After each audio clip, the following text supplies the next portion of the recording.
चलो चलो जल्दी आज प्रभु सत्संग का समय हो गया। आज सत्संग का पहला दिन है, इसलिए मैं आपसे कुछ कहने आया हूँ, कुछ पूछने आया। कुछ कहूँगा कुछ पूछूंगा,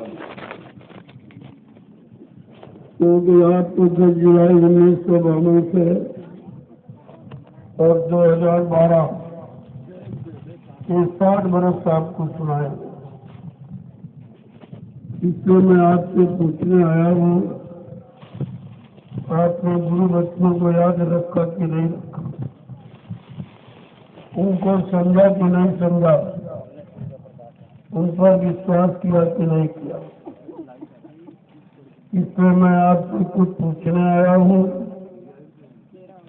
और कुछ कहने भी आया हूँ। कहूँगा वही जिसकी जरूरत आवश्यकता है, जो जीवों के लिए लाभप्रद कल्याणकारी हितकारी वो होगा। और आपसे पूछूंगा कि आपको गुरु में कोई शंका, कोई संदेह, भूल भ्रम, उसे कैसे दूर करोगे? क्योंकि शंका संपूर्ण व्याधियों की जड़ है। अगर शंका परिवार में आ जाए तो भाई भाई को अलग कर देते हैं। शंका अगर पत्नी के बीच आ जाए तो कोर्ट कचहरी मुकदमा अदालत तलाक करा देते हैं। कितनी दुखदाई है। और उसी शंका में आप फंस गए। जिसने शंका दूर करने का संकल्प लिया, आप उसी समृत मालिक में शंका करने लगे। इसलिए शंका से बचाने के लिए संपूर्ण जीवों के लिए त्रेता युग का इतिहास आपके सामने रखा गया। या आप शंका में न पड़े, गुरु में शंका मत करें। गुरु के वचनों में, वादों में, संकल्प और प्रतिज्ञा में कोई शंका मत। गुरु शंका निवारण का विषय। गुरु दरबार में समस्त शंकाओं का निवारण होता है। और तुमने दरबार में अपने समृद्ध गुरु में शंका की, आज वो दुख का कारण आपके लिए बन गया और आप दर की ठोकरें खाते घूम रहे हो। तुम्हारी कोई सुनने वाला नहीं, क्योंकि जो सुनने आया उसकी आपने सुनी ही नहीं, उसकी आपने मानी नहीं। इसीलिए आप सब परेशानियों में चले गए। परेशानी, मुसीबत, आपत्ति, संघर्ष, यातनाएं, इनमें जाने का एक ही कारण है कि आपने अपने गुरु के वचनों में शंका की। इसलिए कहा था शंका से बचो। शंका करोगे तो लाभ से वंचित रह जाओगे, दया से खाली रह जाओगे। और आपने वही काम किया जिसके लिए समृत मालिक ने 10 जुलाई 1952 से 2012 आपको सुनाया, समझाया, सिखाया, जगाया और होश में लाके खड़ा किया। आपके अंदर माँ, बहन, बेटी, बहू की पहचान कराई। पाप कर्मों से बचने के लिए आपको युक्ति दी और नाम दान देकर आपकी जीवात्मा के कल्याण उद्धार के लिए सुमरन, भजन, ध्यान यानी नीति, जो युक्ति, उसका अभ्यास कराया। इतना तो किसी ने भूमंडल पर किया ही नहीं। जितना इतिहास उठाकर देखते, चाहे सतयुग का हो, चाहे त्रेता का, चाहे द्वापर और कलयुग के 5,500 वर्षों का, ऐसा अमृत मंडल पर कोई नहीं आया जिसने इतनी बड़ी जानकारी दी हो, तुम्हारे पाप कर्मों को माफी करने का वादा किया हो, तुम्हारी जीवात्मा को जगाकर परमात्मा से मिलाने का जिसने संकल्प लिया हो, ऐसा फिर कोई घुमंडल पर आया नहीं, और फिर भी आप भ्रमित हो गए, आपकी समझ में कुछ नहीं आया। 60 वर्ष तो एक जीवन है कलयुग, उतना समय आपके लिए खर्च किया गया बताने चिताने समझाने में, लेकिन समझ में आपको कुछ नहीं आया, क्योंकि आप गुरु को इंसान समझते हैं, अपने जैसा शरीर वाला हाथ पैर नाक कान मुंह। लेकिन तुमको ये नहीं मालूम है, गुरु ने मानव तन धारण किया है, नहीं धारण किया, इसके लिए आपकी जीवात्मा के उद्धार, क्योंकि अब की बार आपकी जीवात्मा मनुष्य शरीर में है। मनुष्य शरीर में जीवात्मा के उद्धार के लिए मालिक ने मानव तन स्वतः धारण किया, अपना वो असली नूरानी रूप छोड़ करके इस जिस्मानी में आए कि चलो किसी तरह से इन जीवात्माओं का उद्धार करा दिया जाए। जब से जीवात्माएं मृत्युलोक मंडल पर आई हैं, काल माया के बनाए कर्मों के विधान में फंस के रह गए, निकल नहीं पाए। इतना उसने कर्मों का जटिल जाल बना के रखा और कहा कोई निकल नहीं सकता। सद्गुरु की दया के बिना कोई नहीं निकल सकता, और उसे ये मालूम था कि आगे सद्गुरु आएंगे, इसलिए उसने मजबूत जाल बना के रखा। अब जब सद्गुरु आए तो उनसे उसने वादा करा लिया। काल ने कहा देखो आप आए हो ठीक है, लेकिन आप जीव के साथ जबरदस्ती नहीं करेंगे, उसके पुनर्जन्म की याद नहीं कराएंगे, जिस शरीर में आएगा उसमें नफरत पैदा नहीं करेंगे। ये 3 वादे काल ने कराए। कहा ठीक है भाई, आपके देश में आया हूँ, आपके वादों को मानता हूँ, लेकिन मैं अपने जीवों को जगाकर ले जाऊंगा, उसमें आप कोई दखलंदाजी नहीं करें। हाँ ठीक है, जगा के ले जाइएगा। अब मुझे क्या मालूम कि मालिक के पास कौन सी युक्ति है, इससे जगा के लेंगे जिसमें सारे कर्मों का विधान तेरा फेल हो जाएगा। सारी युक्तियां और विधि विधान तेरे सब फेल हो जाएंगे। तो जब जीवों को जगाने लगे तब उसने पूछा कि आप ये क्या कर रहे हो? मैंने अखंड तपस्या आराधना यानी एक सत्पुरुष की है, और सत्पुरुष ने खुश होकर हमको ये अधिकार दिया तो जीवात्माओं के भंडार का, और आप इनको जगाते लिए जा रहे।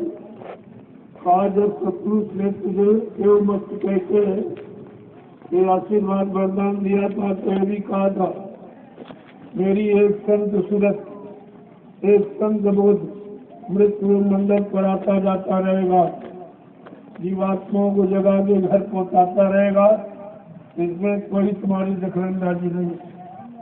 हाँ ये तो कहा अच्छा ये बताओ आप कैसे ले जाओगे, तुम्हारे पास कौन सी युक्ति है?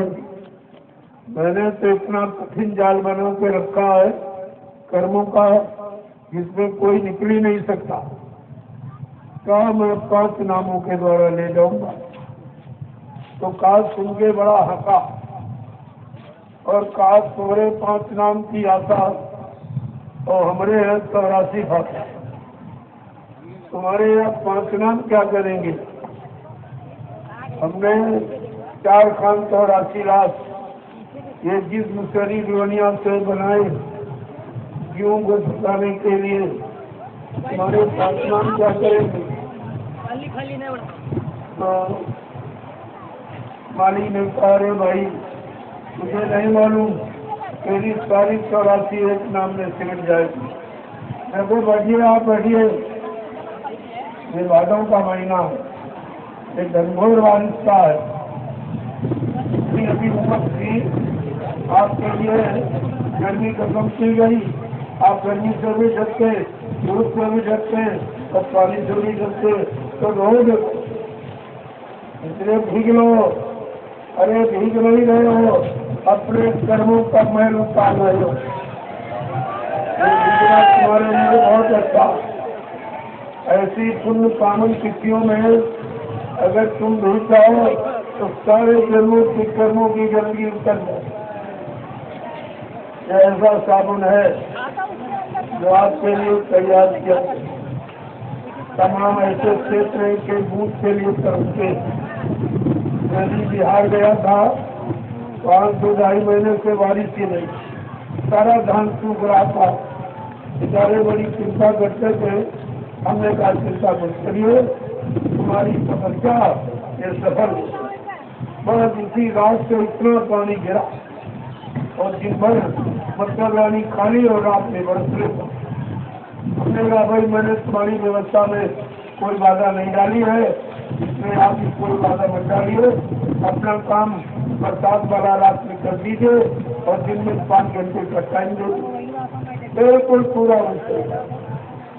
तो कल आपने देखा इतनी उम्र थी और उससे आपकी यात्रा के पहले पानी बरसा, बहुत बरसा। लोग समझते थे अब सुबह यात्रा नहीं हो पाएगी, हमें नहीं, उसमें कोई बाधा नहीं पड़ेगी, वो अपने समय से होगी। समय से कुदरत अपना काम कर रही, हम अपना काम करेंगे। ये आनी पानी ये बंद कराना कोई बड़ी बात नहीं है, लेकिन ये बारिश का महीना है, इसमें ऐसा काम नहीं किया। तो अपना काम करो, तुम अपना काम करो। जब तुम अपना खेती का काम करते तो क्या भीगते नहीं हो? उसने अपना काम समझ कर भीगते रहते, काम करते रहते। ये तुम्हारा काम नहीं, ये तो उससे भी करोड़ों गुना बड़ा तुम्हारी जीवात्मा के उद्धार करने का है और तुम्हारे अनंत जन्मों के पाप कर्मों को हटाने का है। तुम एक कर्म भी नहीं हटा सकते हो। अगर बरसात में भीग गए तो पता नहीं कितने जन्मों के ये कर्मों के मैल धुल जाएंगे। इसलिए हमेशा वो भीगो, इतना भीगो कि दुनिया को भीगो, दुनिया देश का रास्ते करके रह जाए। ये कैसे गुरु के भक्त, गुरु के मुरीद फॉलोअर हैं, गुरु के शासन अनुशासन में रहने वाले, गुरु भक्ति करने वाले इतने अधिक हैं। यही तो आपको दिखाना है। सत्संगियों, तुम्हें आदर्श बनना है, तुमने सदगुरु का तुम्हें एहसास करना है। अरे आप भीग रहे हो, मैं भी तो भीग रहा हूँ। मैं कोई छाया भी नहीं बैठा, मैं भी भीग। ये कभी मत सोच रहा, ये ऐसा काम किसी ने कभी नहीं किया। बरसात में बैठ के सत्संग सुनाओ, ऐसी दृढ़ता के भक्त कभी नहीं है। किसी मत में आप चले जाइए, वहाँ आराम कर भी है, वहाँ इस तरह के मतलब त्याग और तपस्या का कोई काम नहीं है। तुम्हारे भीग जाए, कपड़े सूख जाए तो फिर उसमें क्या बड़ी बात है। लेकिन भीगने भीग करके अगर अपना काम बना लिया तो ये भीगना भी तुम्हारे लिए कितना लाभकारी है। इसलिए कुदरत के काम में मैं कभी बाधा नहीं डालता हूँ, क्योंकि कुदरत हमारे काम में बाधा नहीं डालती।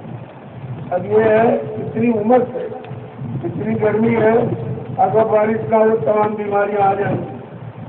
उस बीमारी से बचने की ये दवा आप समझिए। इस समय सर्दी जुकाम बुखार सबको पकड़ेगा, तरह तरह के बुखार और बीमारियां ये सब आ रही, लेकिन आप ये देखिए कि तुम्हारे यहाँ कोई बीमारी, कोई भयंकर बीमारी तुम्हारे पर नहीं आ सकती। ये हमेशा ध्यान में आपको रखना चाहिए। बोलो जय गुरुदेव, जय गुरुदेव, जय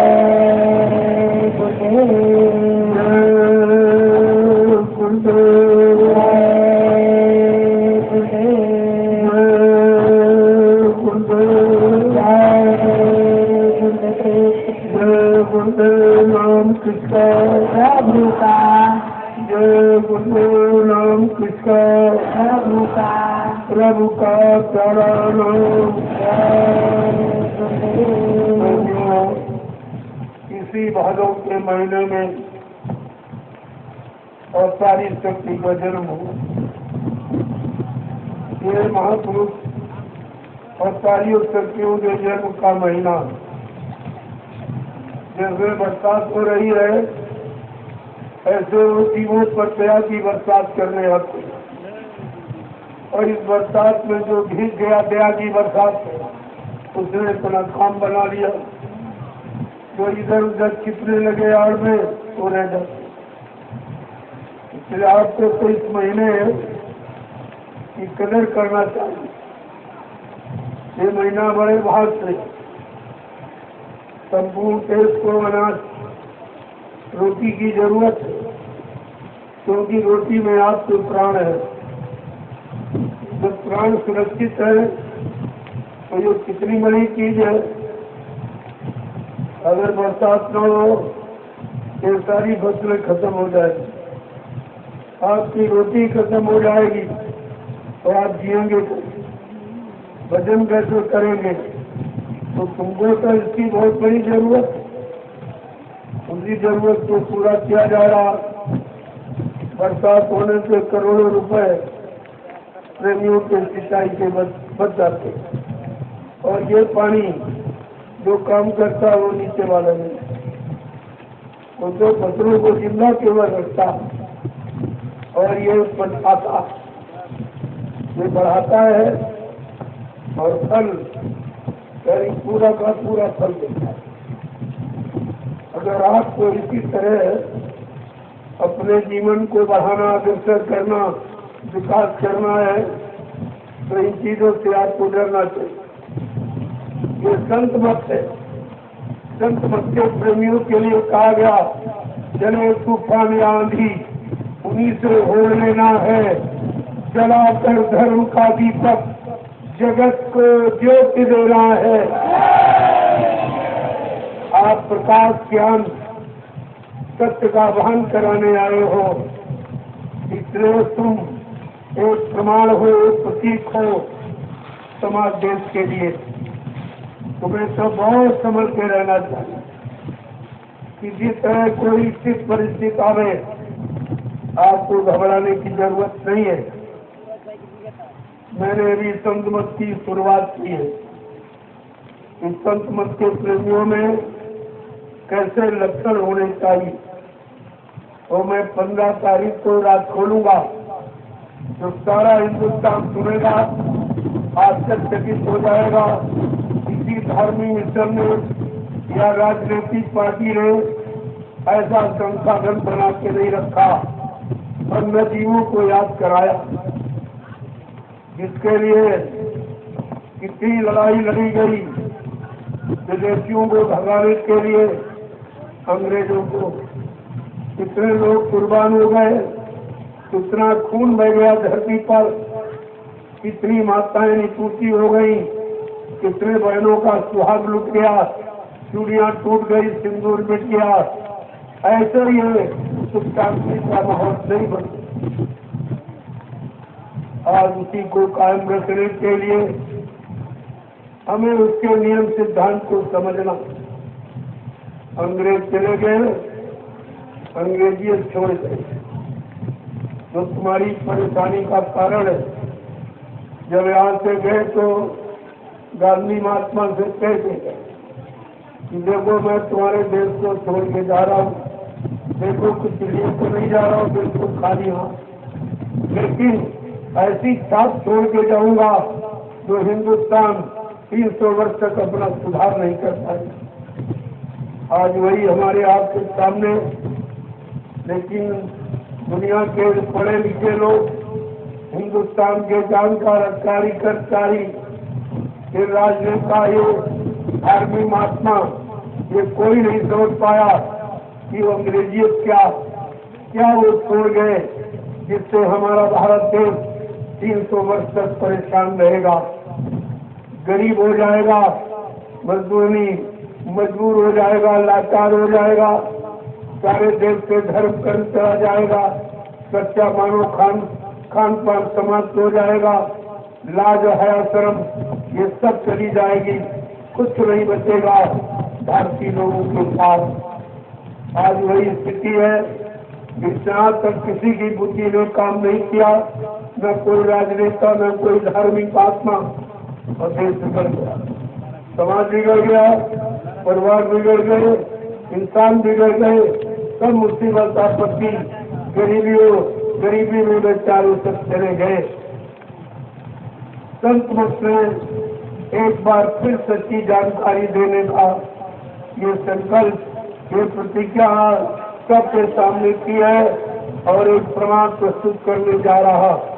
वो 15 सितंबर को एकदम जग जाहिर हो जाएगा, सबके पास सूचना पहुंच जाएगी, सब जान जाएंगे हम भारतीय हैं, हमारी भारतीयता क्या है, हम भारतीयों का सच्चा भोजन क्या है, हमारा वेशभूषा, हमारी पहनावा, हमारी पहचान क्या है, क्या होनी चाहिए, और मतलब हमारी जो भाषा है वो हिंदी और संस्कृत, जो देववाणी है, देवताओं की भाषा, वो सब हमारे देश की सच्ची मानवता, इंसानियत को कायम करने वाली भाषा, जिसको हमने अपने तिलांजलि दे रखी।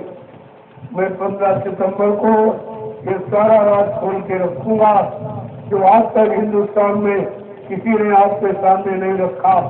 ये दुनिया के लोग और हिंदुस्तान के सब जान जाएंगे कि वास्तव में भारत एक धार्मिक देश है, भारत एक अखंड देश है और अखंड रहेगा। इसे कोई परतंत्र गुलाम नहीं बना सकता। लेकिन कब, जो अपनी हैसियत में आ जाएगा, जब अपने रहन सहन में आएगा, अपने कारनामों में आ जाएगा, ये फिर से विश्व विजेता है और रहेगा, बनेगा। इसे कोई हटा मिटा नहीं सकता। आज तो पहला दिन है, इसलिए मैं कुछ जानकारी उस अद्वितीय विलक्षण महापुरुष के बारे में सुनने आया हूँ, जो इस धरती मंडल पर न कभी आया और जिसको किसी ने पहचान ही नहीं पाया। आज तक कोई नहीं पहचान पाया। नजदीक रहने वाले तो बिल्कुल नहीं पहचान पाए, एक दिन भ्रमित हो गए। उनकी आंखों ने, कानों ने और बुद्धि ने कोई काम ही नहीं किया, तो सब बेचारे अधूरे रह गए और फेल हो गए और मुसीबत आपत्ति के घेरे में वे चले गए। तो मैं आप लोगों से आज कुछ पूछने आया हूँ। संदेश तो मैं कल से प्रसारित करूंगा और परसों आम जमहूरियत के लिए सुख शांति का संदेश प्रसारण करूंगा। 15 सितंबर इस तारीख को लोग कभी नहीं भूलेंगे, हमेशा याद रखेंगे। इस तारीख में वो संदेश दिया गया जो हिंदुस्तान विश्व में किसी ने नहीं दिया और न किसी के पास उसकी जानकारी, एकदम सब भूल गए। तो वो तो महत्वपूर्ण तिथि है 15 सितंबर, जिस दिन ये जन जागृति का संदेश मानव के हित का, मानव को मानवता इंसानियत में लाने का जो संदेश मिलेगा, वो तो परसों 15 तारीख को इसीलिए आपको बुलाया। जन्म का मतलब, जन्म किस लिए होता, जीवन कैसे जिया जाए और मृत्यु तक पहुंचने के पहले हम अपने जीवन को मृत्यु से हमेशा के लिए बचा दें, ये काम आपको करना। जय गुरु।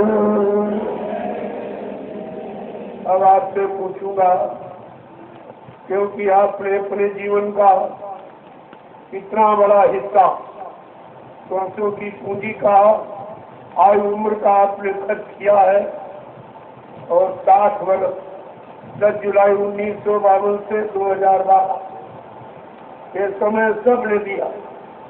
कुछ पैदा हुए, मर गए, फिर पैदा हुए, फिर मर गए, फिर पैदा होके आ गए। तो सबके लिए जो पहले थे उन्होंने पहले सुना, जो बाद बीच में आए उन्होंने बीच में, जो बाद में आए उन्होंने बाद में, लेकिन वो सबको सुनने को मिला। ऐसा तो कोई है नहीं। ये जीवों के आने जाने का सिलसिला बड़ा पुराना, आए चले गए, आए चले गए, आए चले गए। जीवात्मा कभी मरती नहीं है, केवल चोला बदलती है, ये शरीर बदलती रहती है। मन के कर्मानुसार जीवात्मा तो कोई कर्म करती नहीं। लेकिन प्रेमियों, ये समझो संग दोष का कितना बुरा परिणाम होता।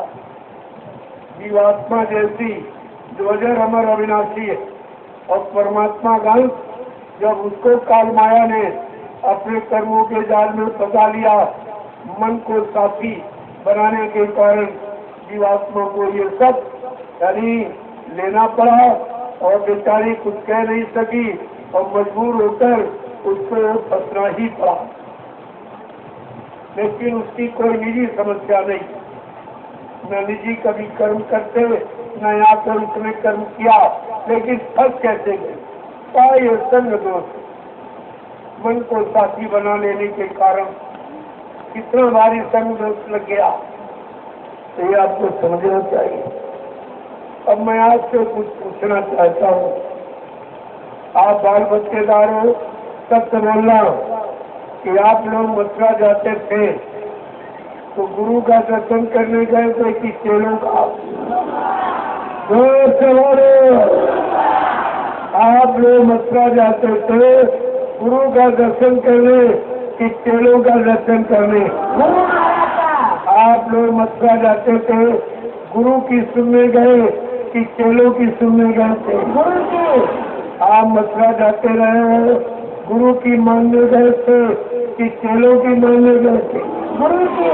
आप मथुरा जाते थे गुरु की भक्ति करने कि चेलों की भक्ति करने गए? गुरु भक्ति। और कर क्या रहे हो? ये सब चेला बच्चा सब चेलों के पास चले गए, चेलों की सुन रहे, चेलों की मान रहे, उन्हीं को अपना मान रहे और गुरु की भूल गए, गुरु के बच्चों को। ये आपकी कितनी बड़ी भूल भुलैया, कितना बड़ा आपने अपना नुकसान किया, यही आपको समझना चाहिए। दूसरी बात है, आपने गुरु को, गुरु महाराज को गुरु बनाया था कि चेलों को गुरु बनाया था? आपने गुरु महाराज से नाम जान लिया कि चेलों से नाम जान लिया था? आपने अपना हाथ गुरु महाराज को पकड़ाया कि चेलों को पकड़ाया था? ये सब जानकारी आपको रखनी चाहिए। और आपकी जीवात्मा को पार करने का वादा, घर पहुंचाने का वादा, तुम्हारे एक एक पाप कर्मों को क्षमा करने का वादा, ये गुरु महाराज का है या किसी चेलों का है? फिर आप ये सब कर क्या रहे हो? ये जा तो रहे हो? हमें तो बड़ा अफसोस हो रहा है, ऐसे समर्थ मालिक के पास जाकर उनका दर्शन दीदार कर, उनकी अमर वाणी सुनकर भी आप में कोई चेतना नहीं आई, कोई जागरूकता नहीं आई। आप समझ के अपनी जगह रह नहीं पाए, अपने में और गुरु में विश्वास नहीं कर पाए, गुरु भक्ति में आपको कोई आनंद ही नहीं मिला, तो जब आपने किया क्या? जबकि गुरु ने आपसे क्या क्या वादा किया, जरा वो भी सुन लीजिए, क्योंकि आप सब भूल चुके। हमें इसीलिए बताना पड़ा और बताना पड़ रहा, जानकारी देनी पड़ रही कि आप गुरु के विषय में सब कुछ भूल चुके हो, तुम्हें कोई याद नहीं है उसकी वचन की। अगर याद होती तो ऐसे समर्थ मालिक को आप कभी न भूलते और न कभी छोड़ते और उनकी शरण से कभी दूर नहीं जाते और दया से कभी वंचित नहीं रह जाते। लेकिन आपने ये सब किया और उसी को हमें कहना पड़ रहा। और आज से नहीं, मैं 10 वर्ष से लगा था, आपको वही जानकारी दे रहा हूँ, न कोई अपना परिचय न अपनी जानकारी कुछ। ऐसे प्रेमी कुछ अपना मनाते चले आ रहे जो मनाएंगे, लेकिन मैंने तो ऐसा कुछ कहा नहीं था कि नहीं कुछ करूँगा। लेकिन किसी की श्रद्धा है, सेवा भाव है, तो गुरुभक्ति उसे कहते रोका जाए उसको करते रहेंगे, और हमेशा करते रहे। ये तो जारी करने का पुरानी श्रद्धा आया तो बराबर लोग मनाते। बाबा जी ने आज से 3 वादे किए, जरा सुन लीजिए, कोई बताएगा नहीं। उन्होंने पहला वादा किया कि हमारे प्रेमी कहीं मेरे बारे में भूल चूक न कर बैठे, कहीं समझने में कमी न कर दे, पहचानने में कहीं कोई कसर न रह जाए। इसलिए उन्होंने 3 वादे किए। पहला वादा किया कि हम आए वही देश से जहाँ तुम्हारा धाम, तुम सबको घर पहुँचाना एक हमारा काम। इससे बड़ा तुम्हारे लिए कौन सा वादा हो। तुम्हें अपनी जीवात्मा को घर पहुँचाने से मतलब, अपने पाप कर्मों में माफी कराने से मतलब, और मुफ्त उसके बदले में आपको कुछ नहीं देना और फिर भी आप अपना काम नहीं करा पाए। ये कितना बड़ा जीव का दुर्भाग्य है। यही आपका दुर्भाग्य है जो सम्यक मालिक है, अपना काम जो मुफ्त में करने आए, बदले में कुछ लेने नहीं आए, आप करवा नहीं पाए। दूसरा कहा, क्या कहा, तुमको घर पहुंचाना। मेरा एक ही काम है, इस मृत्यु मंडल पर आने का। और ये भी कहा, मैं 20 की शक्तियां जो आई थी उनके समान मैं 20 के लोक से नहीं आया हूँ। न मैं ब्रह्मा के ब्रह्मलोक से आया हूँ, न विष्णु के विष्णुलोक से आया हूँ, न शिव जी के शिवलोक से आया हूँ, न राम के साकेत लोक से आया हूँ, न कृष्ण के गोलोक से आया हूँ, न देवी देवताओं के देवलोक से आया हूँ। मैं आया हूँ सत्यलोक, सचखंड, अनामी धाम, प्रभु धाम, जहाँ की ये सारी सुखरू है जीवात्माएं जो आत्मस्वरूप मंडल में ये मनुष्य शरीर में बैठी। मैं इनके वास्ते इनको घर से घर पहुँचाने के लिए आया हूँ। गुरु कह रहा मैं तुमको पहुँचाने के लिए आया हूँ। यहाँ स्वार्थी लोभी लालची चेलों ने क्या किया, गुरु को पहले ही पहुँचा दिया और तुम ये रात समझ नहीं पाए। क्या गुरु झूठ बोलता? उन्होंने कहा मैं तुम सबको घर पहुँचाऊंगा, बिना पहुँचाए मैं मानव शरीर को छोड़ के जाने वाला नहीं हूँ, चाहे मुझे 400 वर्ष इस शरीर में क्यों न रहना पड़े। मैं अपना काम करने आया हूँ, ये काम करके ही जाऊंगा। कोई मालिक आवाज हमें इस काम से न रोक सकता है, न मेरा काम ये कोई कर सकता है। वो दोनों चीज कोई कर भी नहीं सकता। इतना कोई शोर मचाए, आपको बहकाए भरमावे, अगर गुरु का वचन याद है कि मेरा काम ये कोई धरती पर कर नहीं सकता, तो वास्तव में किसी के लोग। और कोई कह रहा हम सचिव लाएंगे, कोई कह रहा हम इसको साजन करेंगे। तो बेटा भाई करो, हमसे क्यों कहते?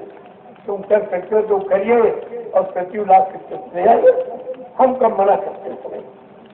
लेकिन मैं कहता हूँ तुम्हारे बस, तुम अपने घर में शांति नहीं ला सकते हो, तुम सचिव कैसे ले आओ? अपने में प्रेम सेवा श्रद्धा भाव आज तक नहीं ला पाए हो, तो तुम धरती पर ये सतयुग और धरती पर सबके हित की व्यवस्था तुम कैसे बना सकते हो? तो झूठ कहते हो। तो मेरे पास सभी लोग आते, मैं सबका सम्मान करता हूँ, किसी को भगाता नहीं, क्योंकि हमने बुलाया नहीं है तो हमको भगाने का कोई अपनी इच्छा से आया है। यहाँ रहो, सत्संग सुनो और प्रसाद लो और कहता। लेकिन और किसी तरह की बात क्या मत। हम तो आपको ये तो कहते नहीं भाई हमारे में शामिल हो जाओ। तुम्हें कुछ दिखाई पड़ता हो जो कहीं न दिखाई, और जो कहीं न मिलता कोई न दे सके, वो आपके मिले तो शामिल हो जाएंगे। मैं तो नहीं कहता तुम्हें जैसा दिखाई दे रहा, कुछ समझ नहीं आ रहा, आप आ जाइए, आपका स्वागत है। वैसे हम न मिलते हैं न मिलाते, हम ये खाते, क्योंकि हमको जरूरत नहीं है, न मिलने की जरूरत न मिलाने की। हमारे पास पर्याप्त है। हमें कोई आवश्यकता नहीं है।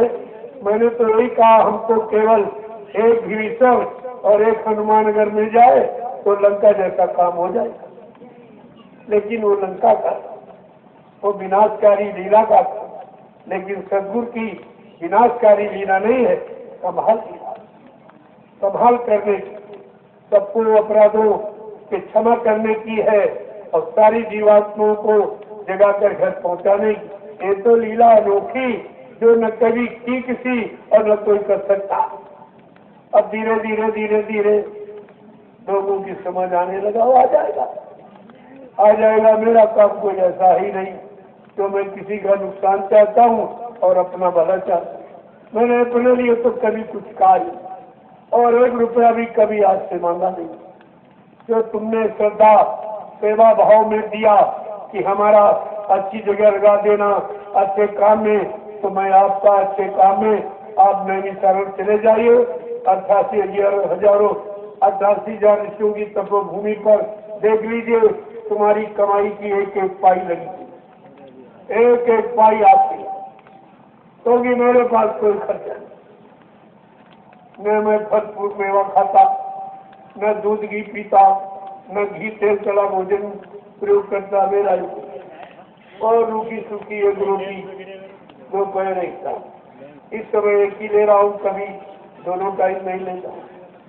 तो मतलब हमारे पास कोई खर्चा नहीं, कोई हमारे बीवी बच्चा है नहीं जिसके लिए मैं आपसे झूठ बोलूंगा या मैं संचय करूंगा, कोई आता खाता खोलूंगा, ऐसा कोई जो है आपके सामने खुला है।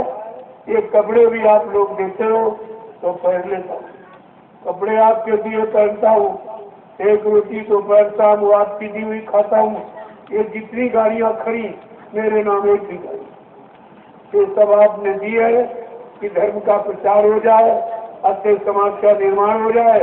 तो मैं आपका दिया हुआ धन अच्छे काम में लगा रहा हूँ, इधर उधर घूमने फिरने में नहीं, केवल सत्संग प्रचार में निकलता हूँ। इसके बाद आश्रम पर निर्माण कार्य करता हूँ, क्योंकि आपने सेवा दी है उसका आपके लिए प्रयोग हो जाए।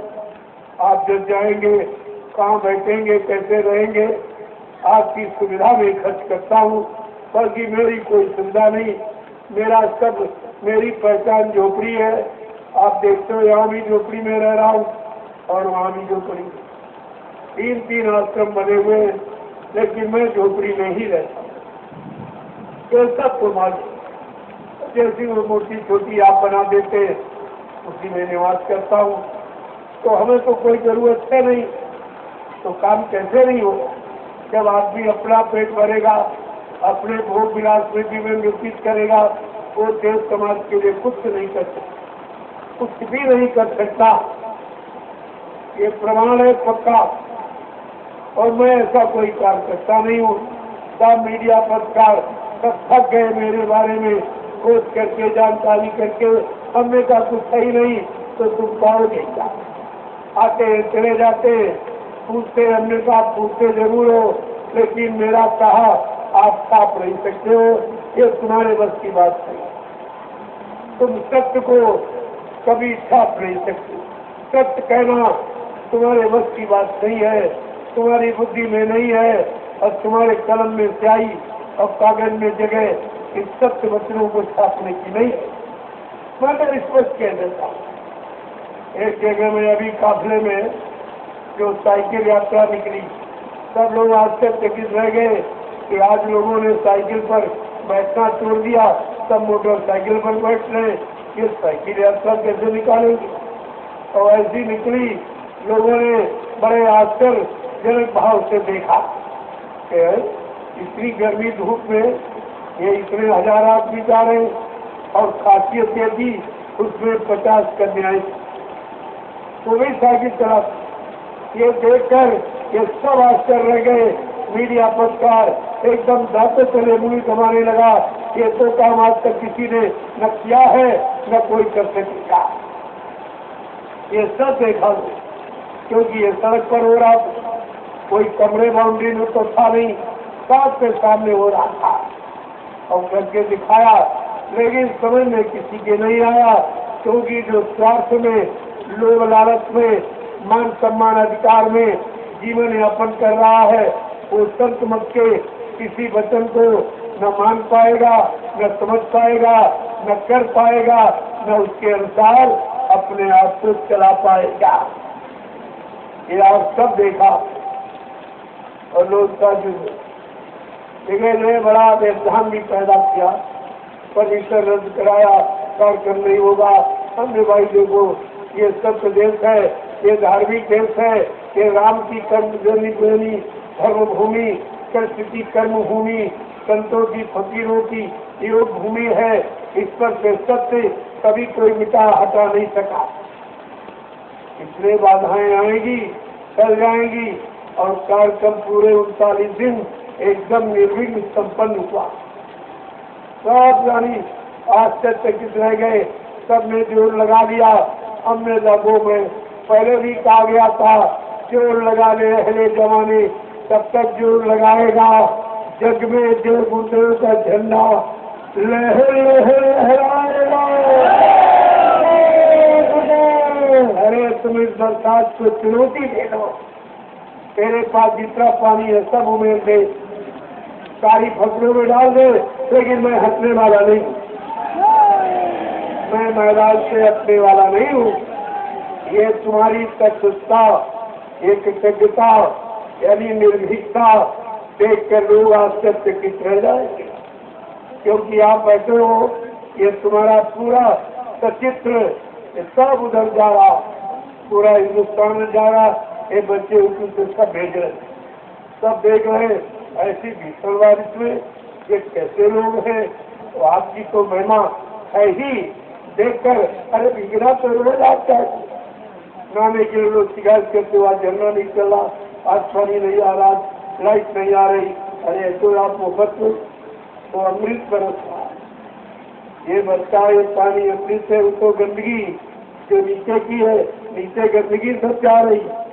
जो आप फैलाते वो भी नीचे, जो पानी डालते वो भी नीचे, जो गंदगी डालते सब नीचे, वही बात में ऊपर आ रही है। तो ऊपर नीचे गंदगी तो सब हो गई, लेकिन ये जो बरसात हो रही ये अमृत, इसको भीग लोगे तमाम तरह की बीमारियां चली जाएंगी। और आप यहाँ तो कोई स्वार्थ लोभ लालच में आप नहीं भीग रहे हो, इसलिए तुम्हारे कर्मों की अदायगी हो जाएगी, कर्मों का मैल धुल जाएगा। पता नहीं कैसे कैसे बुरे कर्म आपने करके आए हो, जो भूल गए तुम्हें याद भी नहीं, लेकिन आज ये बारिश सारे तुम्हारे कर्म को धुल देगी। कितना बड़ा काम आपका हो भीगने से, इसमें कोई खर्चा नहीं आपका पड़ता, न कुछ देना लेना है, केवल भीग लो और जाओ अपने दूसरे कपड़े पहने। अभी एक घंटे के बाद सूख जाएंगे। ये तो डराने आया है, अरे हम ऐसे डरने वाले नहीं है, तुझे कुछ भी कर, हम इससे डरने वाले नहीं है। हम क्या काम करेंगे और करते रहे हैं और करते रहेंगे जब तक धर्म का यानी मतलब बोलबाला नहीं होगा, सत्य का बोलबाला नहीं होगा, चरित्र का बोलबाला नहीं होगा, तब तक ये बिल्कुल बचता ही रहेगा। ये बंद होने वाला नहीं है। जो किसी डराने धमकाने से या कोई आनी पानी सर्दी गर्मी कोई बरसात से डर जाए, ऐसा नहीं। ये बिल्कुल बच गया है, बचता रहेगा जब तक ये माहौल वातावरण यहाँ का ठीक शुद्ध नहीं हो जाए। इसलिए आपको आपकी तो परीक्षा हो रही है। पहले भी आपसे कहा था आगी पानी में कूदोगी करो तैयारियां। अब परीक्षा की आई है घड़ी, आगी का मतलब धूप, इतनी कड़ी धूप आज थी, वो भी उसमें भी आपको बैठना है, उसमें भी दर्शन सुनना है, सेवा करना। आपने की है सेवा। ये 3 आश्रम ऐसे थोड़ी बन गए, ये आपके परिश्रम से, आपकी गाड़ी कमाई से बनी। ये कोई सेठ साहूकार कोई मतलब किसी का पैसा हमने नहीं दिया। तो आपका 1 रुपया 2 रुपया 10 रुपया 100 रुपया जो भी आपने सेवा भाव में, श्रद्धा भाव में, प्रेम भाव में, भक्ति भाव में जो दिया है, उसी से एक नैमिषारण्य में 1-2 आश्रम का और एक हरदोई में ये 3 आश्रमों का देना हो। वैसे मैंने 6 आश्रम बनवाए, 2 कानपुर में बने हैं, और एक हरदोई में और बना है, और दूसरा ये नया का बन गया दयाल आश्रम। आपको तो ये जानकारी होनी चाहिए कि हमारी एक छोटी सी सेवा से इतना बड़ा काम हो गया। और जहाँ तुमने मथुरा में कितनी बड़ी बड़ी सेवाएं दी, 4-4, 5-5, 6-6 अंकों की सेवा, वो कहाँ चली कि तो कोई काम हुआ नहीं। यानी 45 करोड़ जीवों के द्वारा एक आश्रम बना, एक का मथुरा में, वो भी ये लोग साफ साफ रख नहीं पाए। जो उसकी महिमा थी वो भी खत्म हो गई।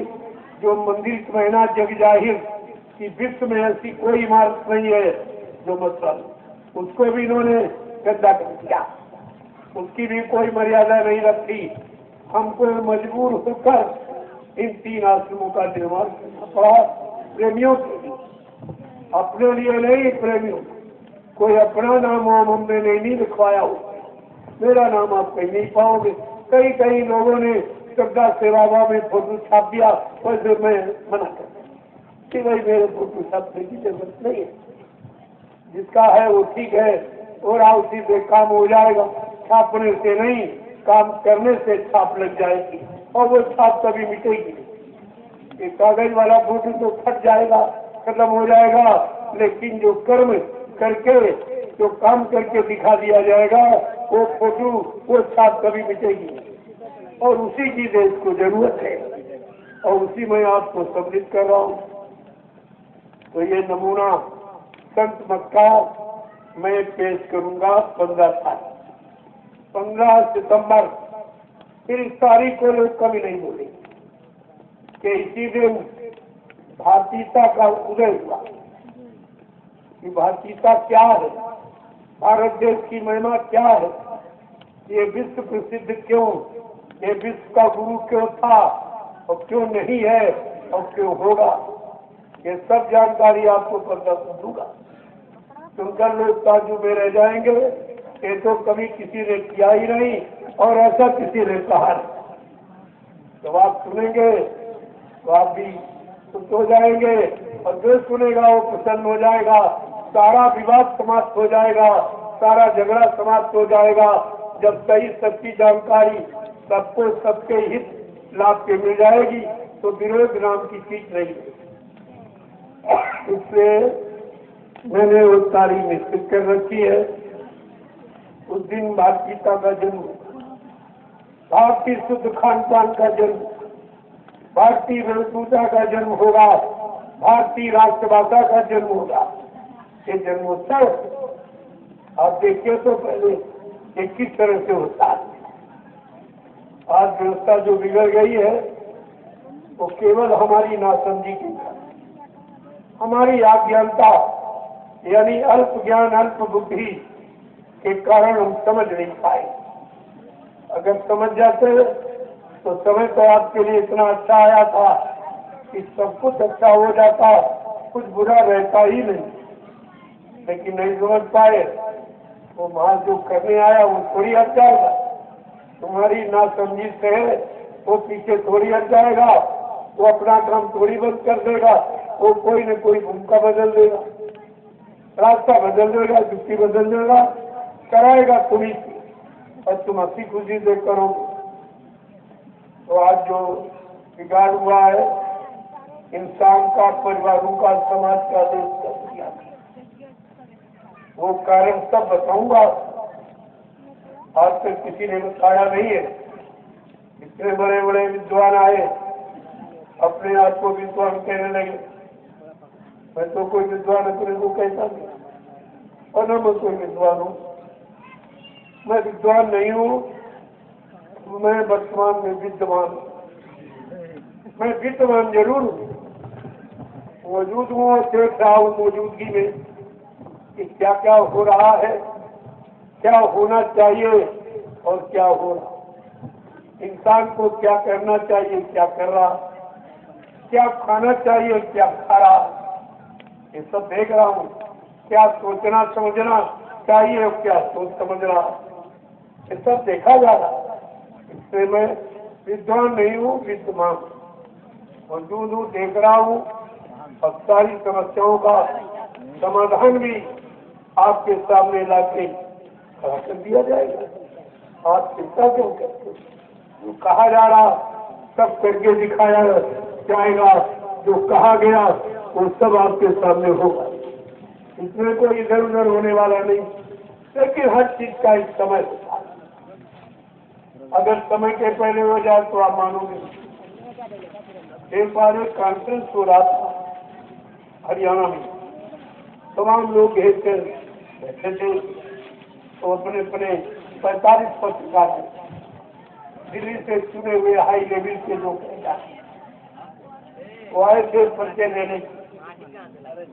तो बाबा जी से पूछने लगे, बाबा जी क्या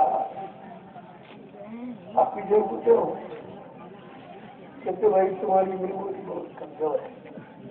इससे मैंने बच्चों से दीवालों पर, पेड़ों पर, पत्थरों पर, पहाड़ों पर सब लिखा जय गुरुदेव नाम परमात्मा का, जय गुरुदेव नाम परमात्मा का, जय गुरुदेव नाम प्रभु का, जय गुरुदेव नाम प्रभु का। भी आप पूछे कि आपने चलते चलाते ये सब देखा, तो इतना मैंने प्रचार कराया है। कोई हिंदुस्तान का प्रांत, जिला, तहसील, ब्लॉक, शहर, कस्बा, गली गाँव पूछा छोड़ा नहीं।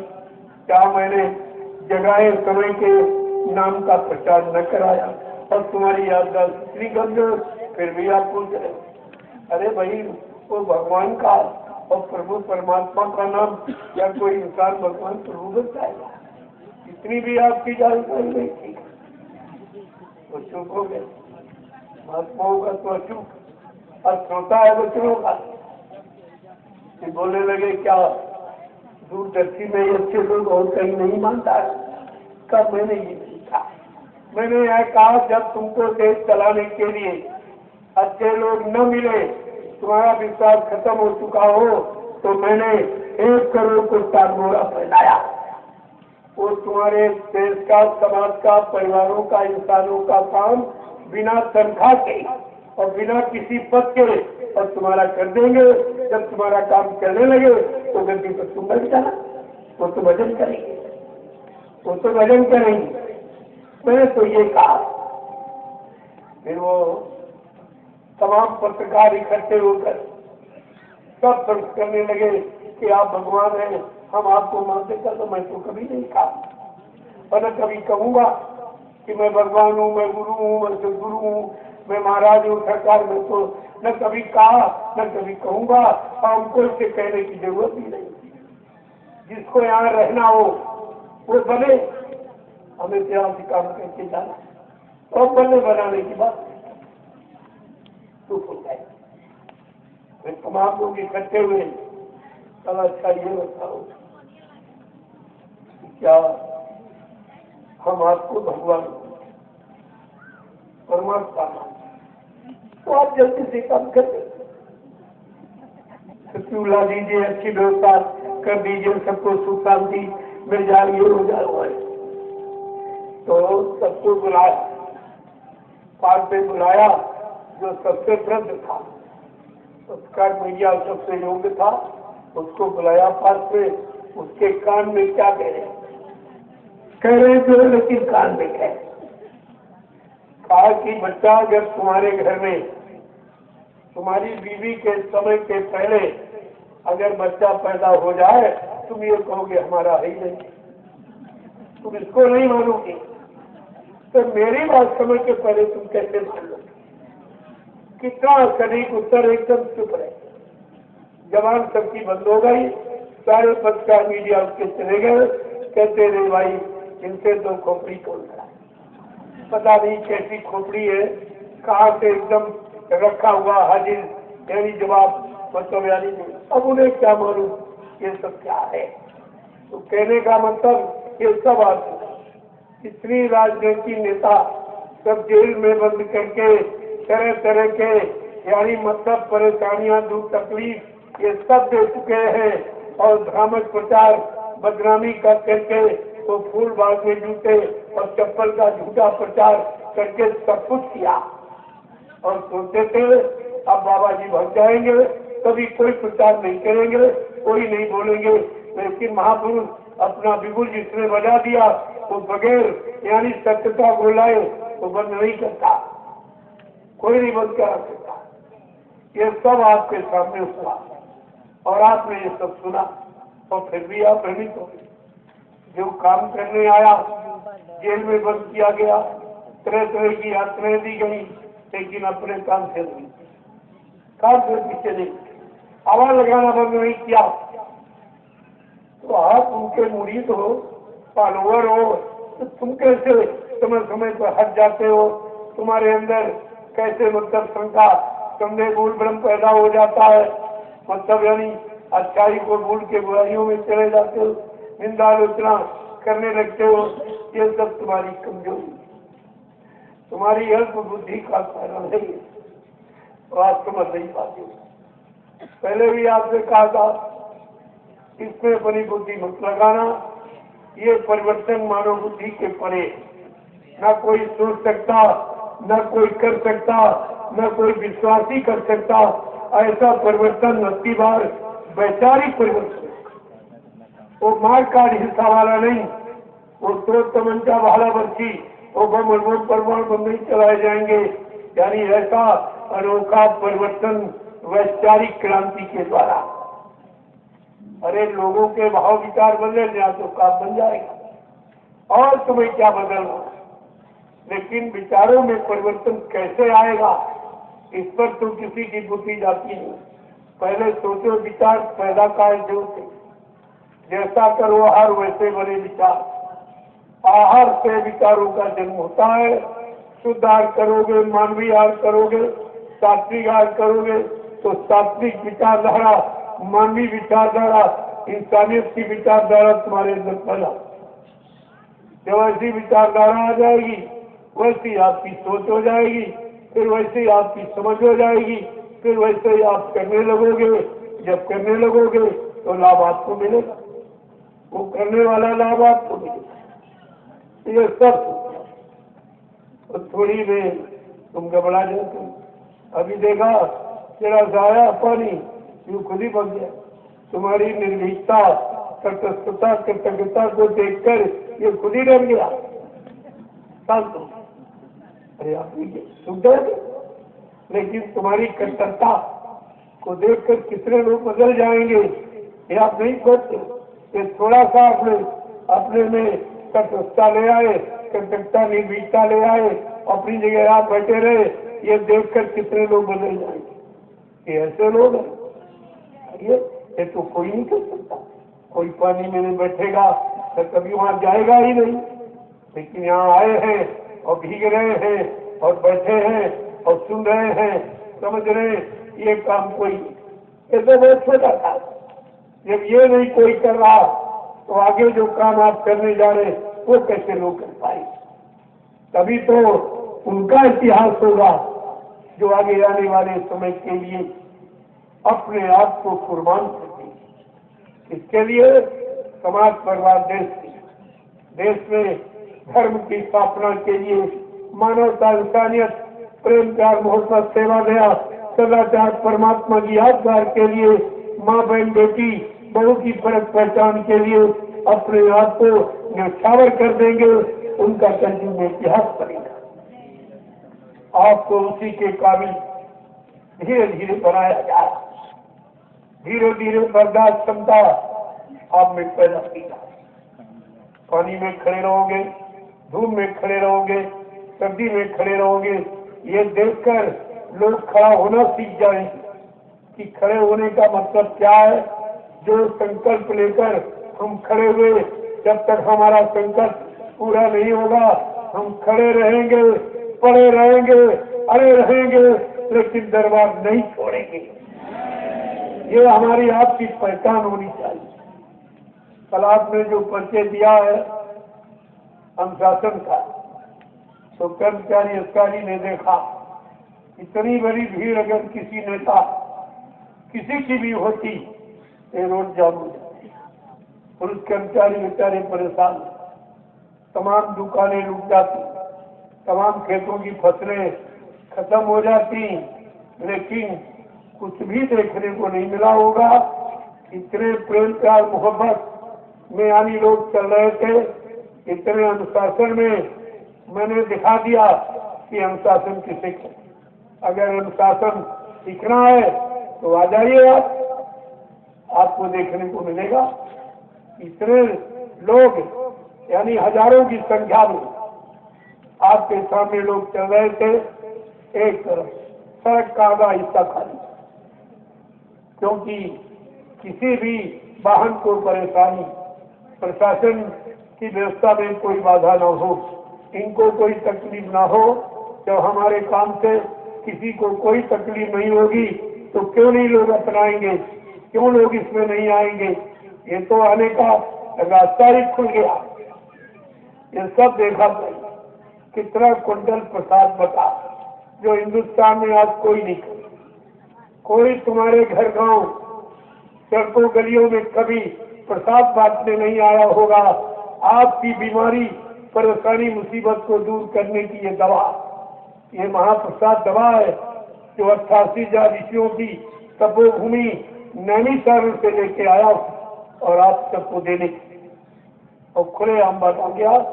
कर्मचारी अधिकारियों ने देखा कि भाई ऐसा काम तो न कोई राजनीतिक पार्टी कर रही और न कोई धार्मिक संस्था कर रही, ये दो काम कोई नहीं कर रहा।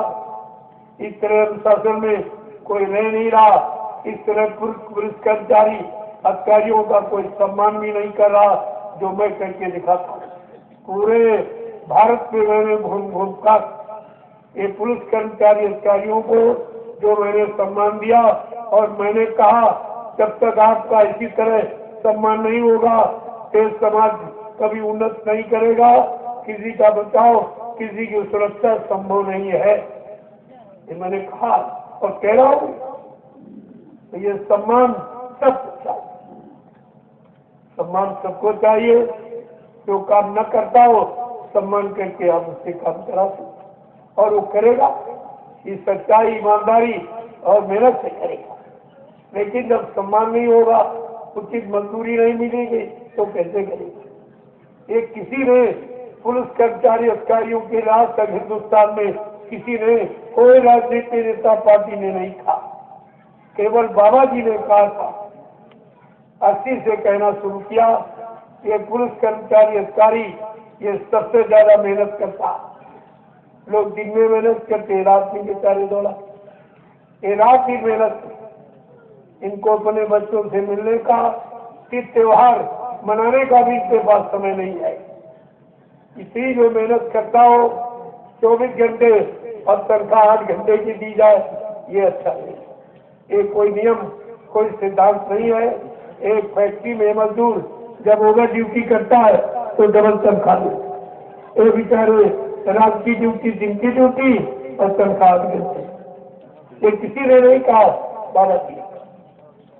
और फिर भी अभी तक कोई स्मृति पड़ी, किसी की दिमाग पे बात नहीं आया। इन पुलिस कर्मचारी अधिकारियों को, महात्माओं को जरूरत, उन्होंने इनके दर्द को देखा और सबसे कहा, लेकिन अभी सुना चलो उसकी जरूरत हमें नहीं है। आगे हम व्यवस्था बनाने जा रहे हैं, हम अपना काम खुद ही कर लेंगे। जब कोई नहीं करेगा तो हम खुद ही कर लेंगे। तो पहले हम जनबल इकट्ठा करेंगे, जनमत, क्योंकि कलयुग का नियम है, कलयुग संघे शक्ति, जिसके पास संघ संगठन है कलयुग में उसी की विजय है, वही काम कर लेता है और उसी का नाम होता है। तो मैं तो अपना गुरु परिवार इकट्ठा, तो किसी को क्या तकलीफ भाई, सब लोग अपने अपने परिवार को संगठित रखना चाहते। अगर मैं अपने गुरु परिवार को संगठित कर रहा हूँ तो इसमें से कौन सा गलत काम कर रहा हूँ, किसका नुकसान कर रहा हूँ। लेकिन इस बात को लोग समझ नहीं पा रहे। जब गुरु परिवार के नहीं समझ पा रहे तो दूसरे लोग बेचारे क्या समझे। ये सब आपके सामने हो रहा। मेरा और कोई काम नहीं, केवल गुरु परिवार को संगठित करना, क्योंकि ये 45 करोड़ का इतना बड़ा जन समर्थन किसी के हिंदुस्तान में किसी के पास नहीं। तो हमें किसी के दखलंदाजी करने की क्या जरूरत, किसी की निंदा आलोचना बुराई करने की क्या जरूरत, और किसी से लेने देने की क्या आवश्यकता। मैं अपना परिवार संगठित कर लूंगा हमको किसी की जरूरत नहीं पड़ेगी, किसी के सामने हाथ फैलाने की जरूरत नहीं। अरे भाई 45 करोड़ है, अगर 1-1 रुपया देंगे तो 45 करोड़ एक बार देंगे, इतना तो किसी के पास नहीं है। लेकिन ये सब आवश्यकता पर मिलता है, अनावश्यक नहीं। जब हमारा काम बगैर लिए ही हो रहा, केवल तुम्हारी छोटी सी सेवा श्रद्धा भाव से, तो हमें कहने की जरूरत नहीं, और इसीलिए मैं कहता भी नहीं हूँ। हमको कुछ चाहिए, आपकी व्यवस्था होनी चाहिए, आपके उसको सुख शांति में होनी चाहिए, आप में संगठन होना चाहिए, आप प्रेम भाव में रहकर अपना काम करें, समाज देश का काम करें और साथ साथ में अपनी जीवात्मा का कल्याण करें। इस काम की तैयारी और यही आपके सामने किया जा रहा है। मेरा और कोई काम नहीं। अब इस बात को लोग समझी नहीं अभी पा रहे, इनका लक्ष्य क्या है, इनका उद्देश्य क्या है, अंगीकार क्यों आए और क्या कह रहे हैं। तो मैं कहा बैठ के सुनो तो आपकी समझ में आ जाएगा। मैं तो सबके लिए कहता हूँ, मेरा एक मजहब, एक जाति और एक इंसान, एक देश की बात नहीं, सर्वदेशी, सर्वहितैषी, सर्वहितकारी, सर्व कल्याणकारी ये काम की बात है। यहाँ और एक की कोई बात नहीं है। और किसी की निंदा आलोचना बुराई, निंदा आलोचना बुराई करने वाला कभी अच्छे सच्चे समाज की स्थापना नहीं कर सकता और स्वयं अच्छा नहीं बन सकता, क्योंकि धीरे धीरे बुराई करते करते उसके अंदर बुराई ही भर जाती, फिर अच्छाई वहाँ टिकी नहीं सकती। इसलिए ऐसा कोई काम अगर बन सके तो लोगों का हित करो, भला करो, अगर नहीं तो चुपचाप अपना काम। लेकिन किसी के काम में दखल, किसी का विरोध, कोई निंदा आलोचना ये करने की जरूरत नहीं है। न उसके पास के बोझे से आप ये बराबर आपको मना किया, लेकिन आपने कोई बात मानी नहीं। अगर संत महात्मा फकीरों की बात आपने मानी होती तो आज भारत देश की ये हालत। इसी तो संकेत करके महात्मा आज से पूछ रहे हैं, क्या कह रहे हैं कि अगर बात संतों की मानी जो होती, अगर बात संतों की मानी जो होती, तो सिर पे ये आफत तुम्हारे न आती, तो सिर पे ये आफत तुम्हारे न आती। अगर बात गुरु जी की मानी जो होती, अगर बात गुरु जी की मानी जो होती, तो सिर पे मुसीबत तुम्हारे न आती, तो सिर पे मुसीबत तुम्हारे न आती।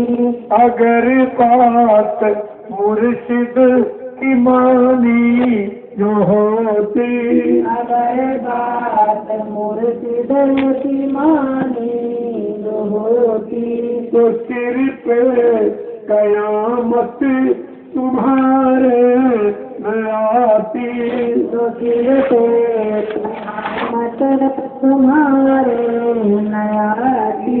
कभी पेश आती ये भाई है अपने, कभी देशवासी भाई है अपने, फिर पैर की नीति ठानी के तुमने, फिर पैर की ठानी के तुमने, दया प्रेम सेवा तुम्हारे में होती, दया प्रेम सेवा तुम्हारे में होती। नदी खून की बहाई न होती, नदी खून की बहाई न होती। केवल एक चीज तुम्हारे अंतर से चली गई, दया, रहम, जिसके कारण सब खूनी खून, इनको काटा, इनको मारा, इसके अलावा कोई काम नहीं। चाहे वो राजा हो चाहे प्रजा, इसी हिंसा में सब है और हिंसा कराने करने में सब, इसलिए सब दोषी हैं। ये पाप सबने किया और कर रहे आज, और आज भी नहीं सोच पाए हम ये क्या करें। एक तरफ गांधी महात्मा की जय जयकार करते, तो गांधी महात्मा का सिद्धांत क्या था? अहिंसा परमो धर्मा, और ये हिंसा परमो धर्मा अपनाए तो गांधी जी को कौन मान रहा?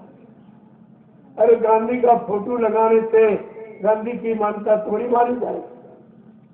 उनका सिद्धांत था अहिंसा परमो धर्मा, सादा जीवन उच्च विचार, ये है उन्नत का आधार। ये उनके वचन। आज गांधी के वचनों को कोई गांधी को मान रहा, लेकिन गांधी की नहीं मान रहा।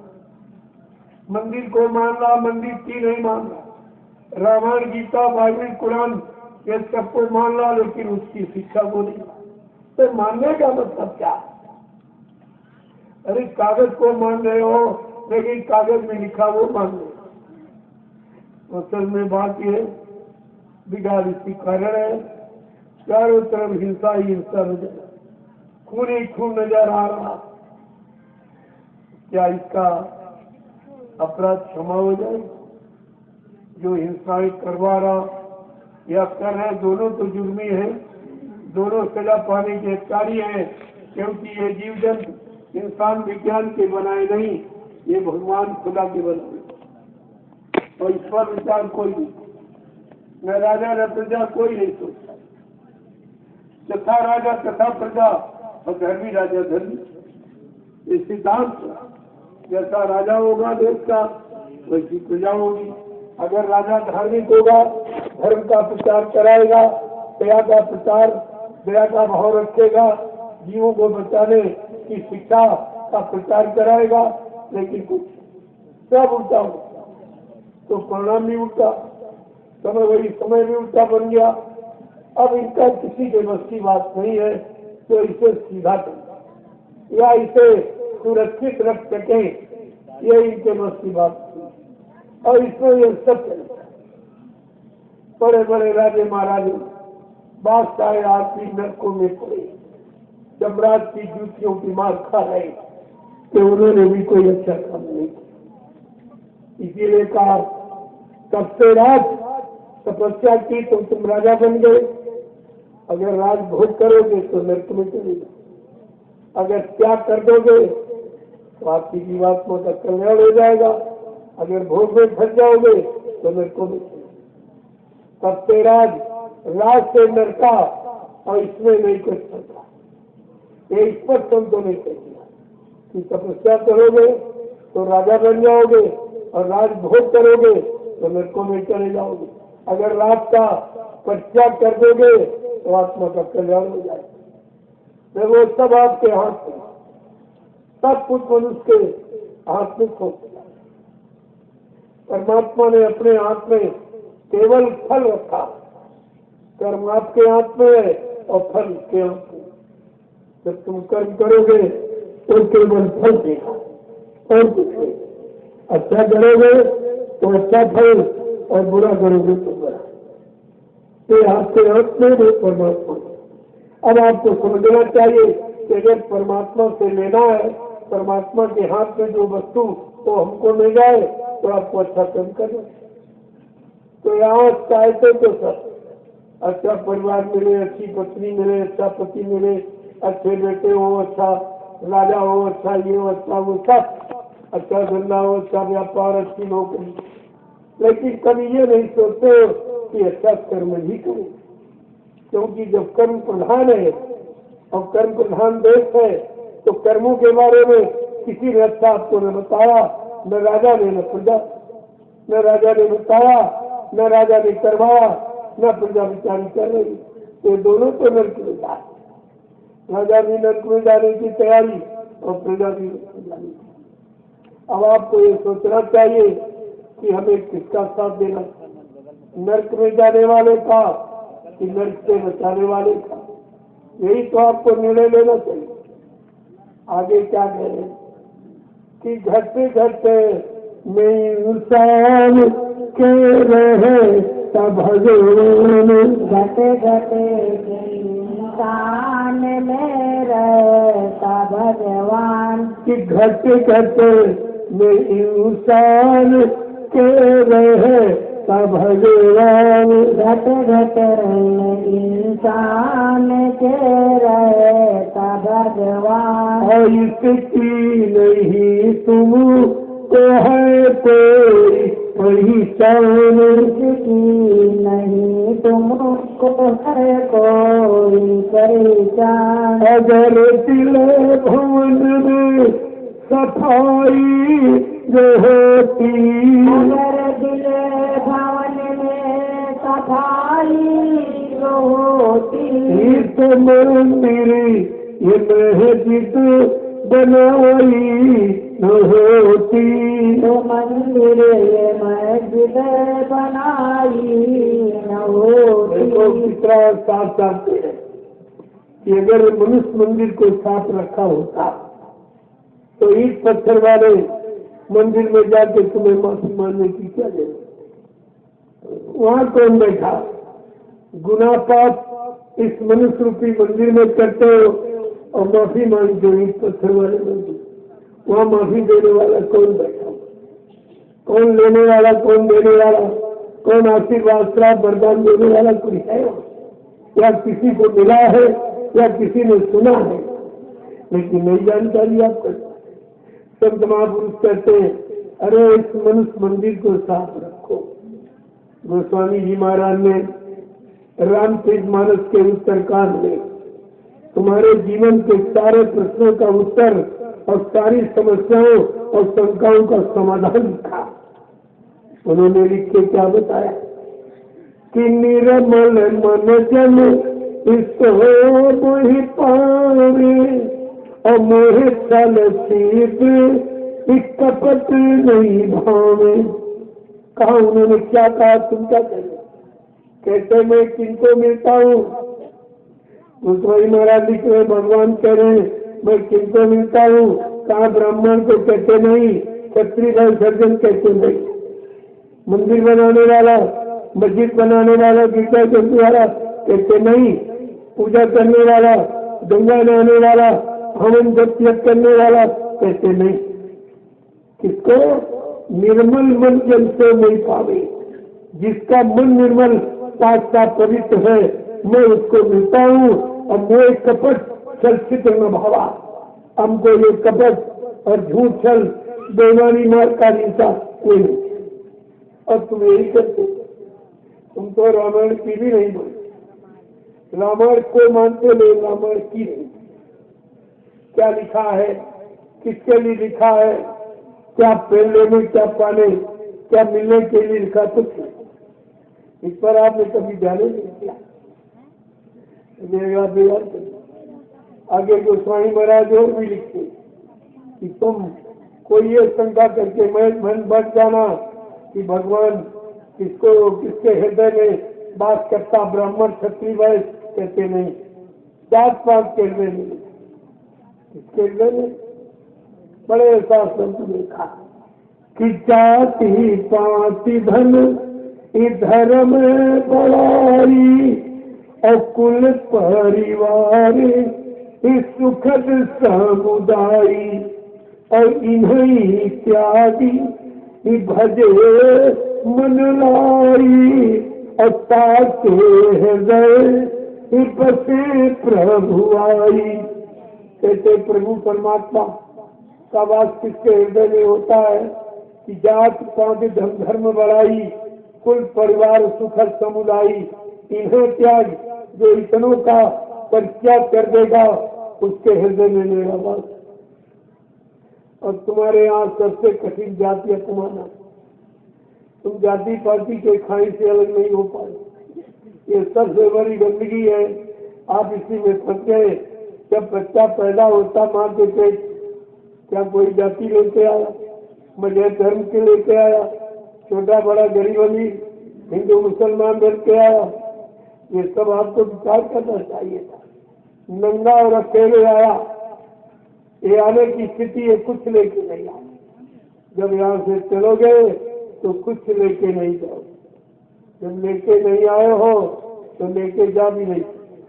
लेकिन अगर आने जाने की बात समझ जाओ तो झंझट किस बात का, झगड़ा किस बात का, परेशानी दुख तकलीफ शंका संदेह मूल ब्रह्म किस बात का। इसी बात को आकर नहीं समझ पाए कि माँ ये बच्चे तो रोज सबके घर में पैदा हो रहे, उन्हीं को देख लो कि बिल्कुल नंगा आया, कपड़े लेते भी लेके नहीं, कोई सामान लेके दुकान मकान जमीन लेके नहीं, कोई जाति पाति लेके, कोई पत्नी बाल बच्चे लेके नहीं आया, नंगा और अकेले आया है।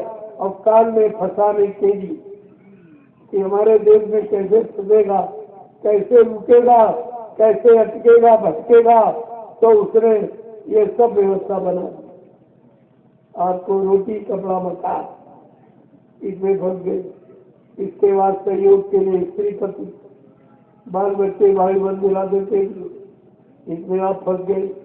फिर इसको शरीर को रखने के लिए, परिवार के पालन पोषण के लिए खेती दुकान दफ्तर बिजली व्यापार मजदूरी, आप इसे देखो कितने ने फंसाया, उसने फंसाया और तुमने समझा कि हमारी मदद कर रहा, हमारा सहयोग कर रहा है।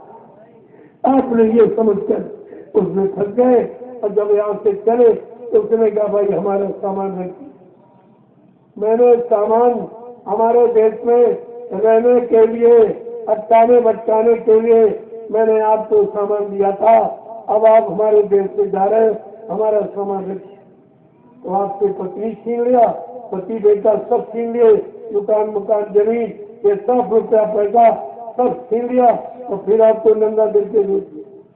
तुम्हारे घर से परिवार से मोहल्ले से गाँव से कस्बों से कितने लोग रोज जा रहे हैं, तुम उनको जाते देख कर भी नहीं समझ पा रहे कि एक दिन हमको भी इसी तरह नंगा जाना पड़ेगा, सब सामान छोड़ के जाना पड़ेगा।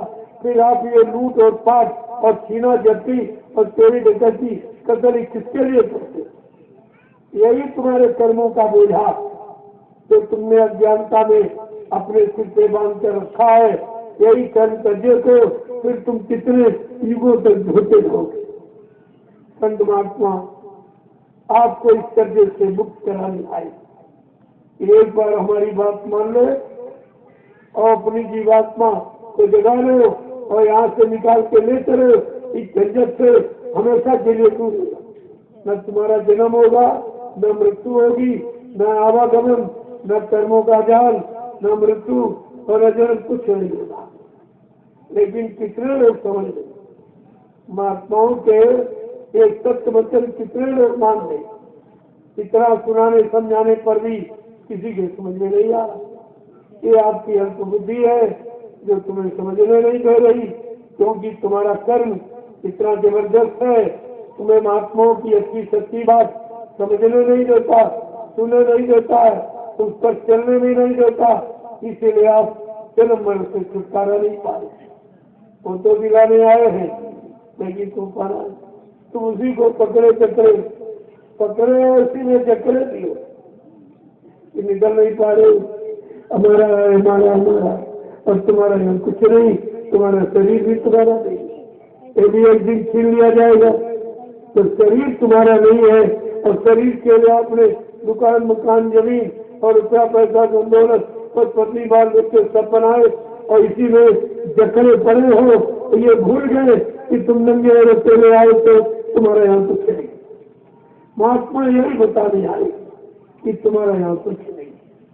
अच्छे नेक भले काम कर लो ताकि किसी का कर्म कर्जा न चढ़े तुम्हारे ऊपर, और धीरज से महात्माओं की बात मानकर और उनसे युक्ति ले लो। अपनी जीवात्मा को इसी मनुष्य मंदिर में दोनों आंखों के मत भाग देता कि इसको चलाओ और यहाँ से निकाल कर इसको घर पहुँचाओ।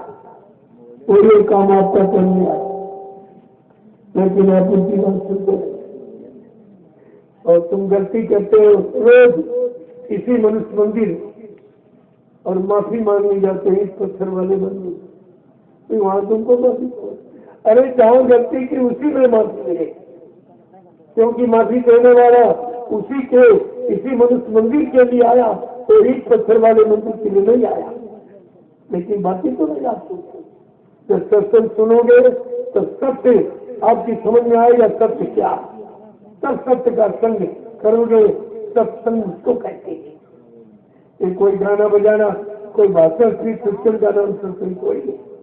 लोगों ने इसी में आपको भटका दिया और अटका दिया, अटके भटके पड़े हो और निकालने वाला कोई है नहीं, और जो आया उसकी बात आपने मानी। आगे क्या कह रहे कि अब तुम्हें करना क्या है, तुम कलयुग में किस काम के करने के लायक रह गए, तुम्हारे पास शक्ति सामर्थ्य कितनी रह गई, उसके लिए इशारा करे कि सभी धर्म ग्रंथों का है एक कहना, सभी धर्म ग्रंथों का है एक कहना, सभी धर्म ग्रंथों का है एक कहना, सभी धर्म ग्रंथों का है एक कहना, बनो शाकाहारी सदाचारी रहना, बनो शाकाहारी सदाचारी रहना। लोगों सबकी किताबों में, मुसलमानों की किताबों में लिखा है, दिल का हुजरा साफ कर, आना के जाने के लिए ध्यान गैरों का हटा उसको बिठाने के लिए। तो परवरदिगार आलम अल्लाह ताला खुदा रहमान को अगर जिस्मानी मस्जिद में बैठाना चाहता है तो इसको पास साफ रख और तुम गंदगी फैलाते हो। इसी में मुर्दा मांस पशु पक्षियों का रहते। अरे मुर्दा कहाँ रखा जाता, शमशान भूमि में, कब्रिस्तान में। तुमने पूरे पेट को कब्रिस्तान शमशान बना दिया, इसी में रखने लगे। इतना भी भूल गए हो कि मुर्दा सबसे बड़ी गंदगी जिसको घर में कोई नहीं रखता। अगर तुम्हारे घर में घर का व्यक्ति कोई जब मुर्दा हो जाता, क्या घर में रखते हो? चाहे जितनी कमाई की हो, चाहे जितने मकान बनाए हो, चाहे जितने बच्चे बनाए हो, लेकिन जब मुर्दा हो जाता तो उस शरीर को आप घर में नहीं रखते। और कहते हो, दोनों कहते, हिंदू भी कहता, मुसलमान भी कहता कि मुर्दा घर में नहीं रखना चाहिए। मुर्दा शमशान भूमि में या कब्रिस्तान में रहेगा।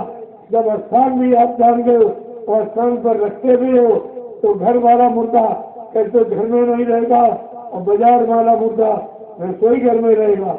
यहाँ भगवान का भोग लगाते, तुम्हारी बुद्धि कहाँ चली, तुम्हारा ज्ञान, तुम्हारी सूझबूझ, निरख परख पहचान कहाँ चली गई? गीता, रामायण, भागवत, कुरान, बाइबिल कहाँ चली गई? मंदिर, मस्जिद, गिरजाघर, गुरुद्वारे कहाँ चले गए? गंगा, जमुना या स्नान पवित्र कहाँ चला है? तब तक तुमने बुलाया है, कुत्ते अपने पास रखा नहीं, तो फिर आपको मिलेगा। जब तुम्हारे पास कुछ है नहीं है तभी तो आप रो रहे, चिल्ला रहे हो, खाली है, तो कुछ नहीं रहा तो कुछ नहीं मिलेगा। ऐसे रोते चिल्लाते रहोगे, अगर महात्मा फकीरों के वचनों को नहीं मानोगे, नहीं ऊपर चलोगे, नहीं अपने जीवन में उतारोगे, तो रोने के सिवा, आंसू बहाने के सिवा तुम्हारे हाथ में कुछ नहीं। सारे ग्रंथों का तो कबीर साहब आए, उन्होंने बहुत ही स्पष्ट कहा। क्या कहा? मांस मछलियां खाते, सुरा पान से हेत, तेल नर नर के जाएंगे माता पिता सती। नील मास जो करे हरा, 64 जन्म विद्य उतारा। जो मछली के मांस का भोजन करता है 64 यानी जन्म तक उसको गिद्ध में जन्म देना, तो गिद्ध मुर्गा मांस खाता। तो कहा जाए मुर्गा मांस खाने के शौकीन हो तो गिद्ध की योनि में चले जाइए, वहां गिरना यही मिलेगा। दूसरा भोजन वो नहीं करता, केवल मुर्गे मांस का ही भोजन करता है और कुछ नहीं। इस सबने आपको समझाया, लेकिन आप माने नहीं, किसी की बात नहीं माने।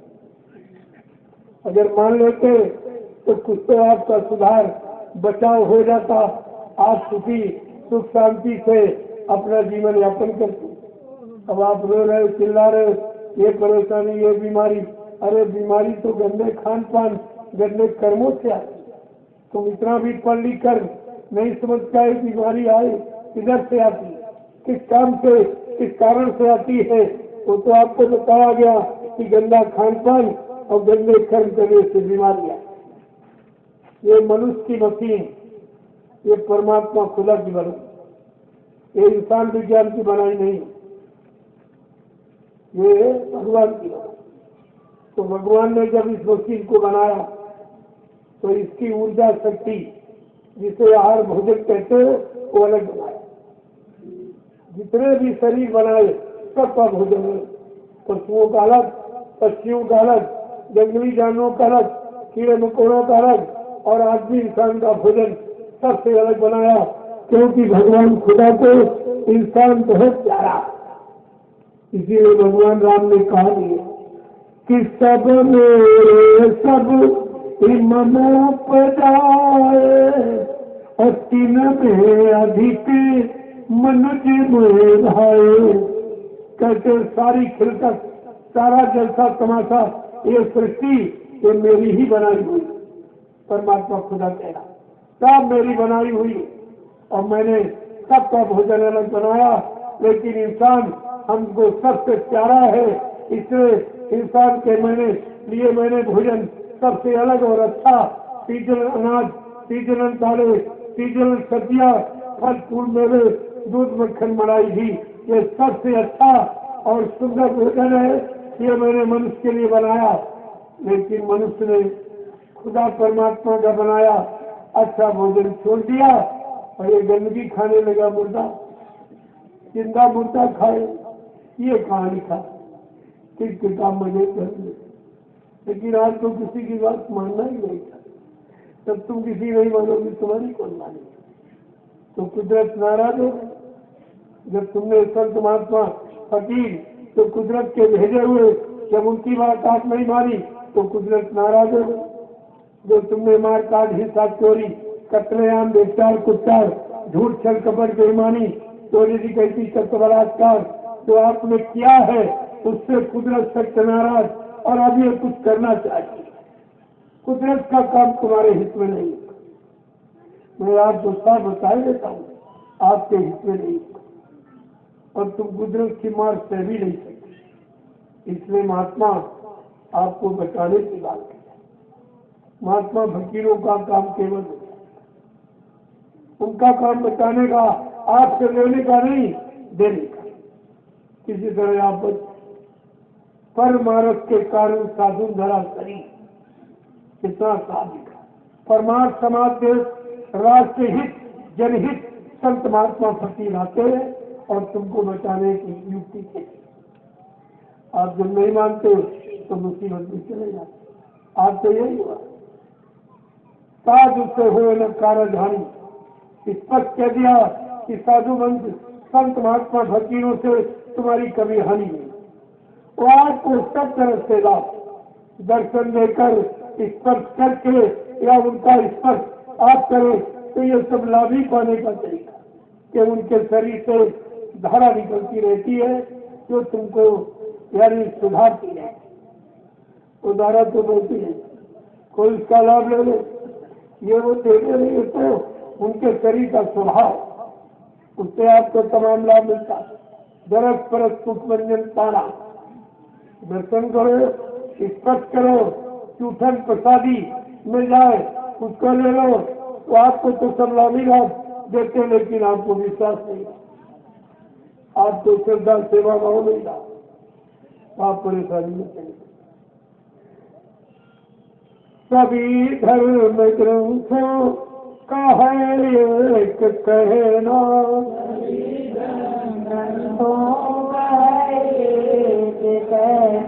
भरोसा कहारी सदाचारी रहना, भरोसा कहारी सदाचारी रहना। अगर मुर्गा बकरी ये खाई न होती, अगर मुर्गा बकरी ये खाई न होती, तो दिल में तुम्हारे बुराई न होती, तो दिल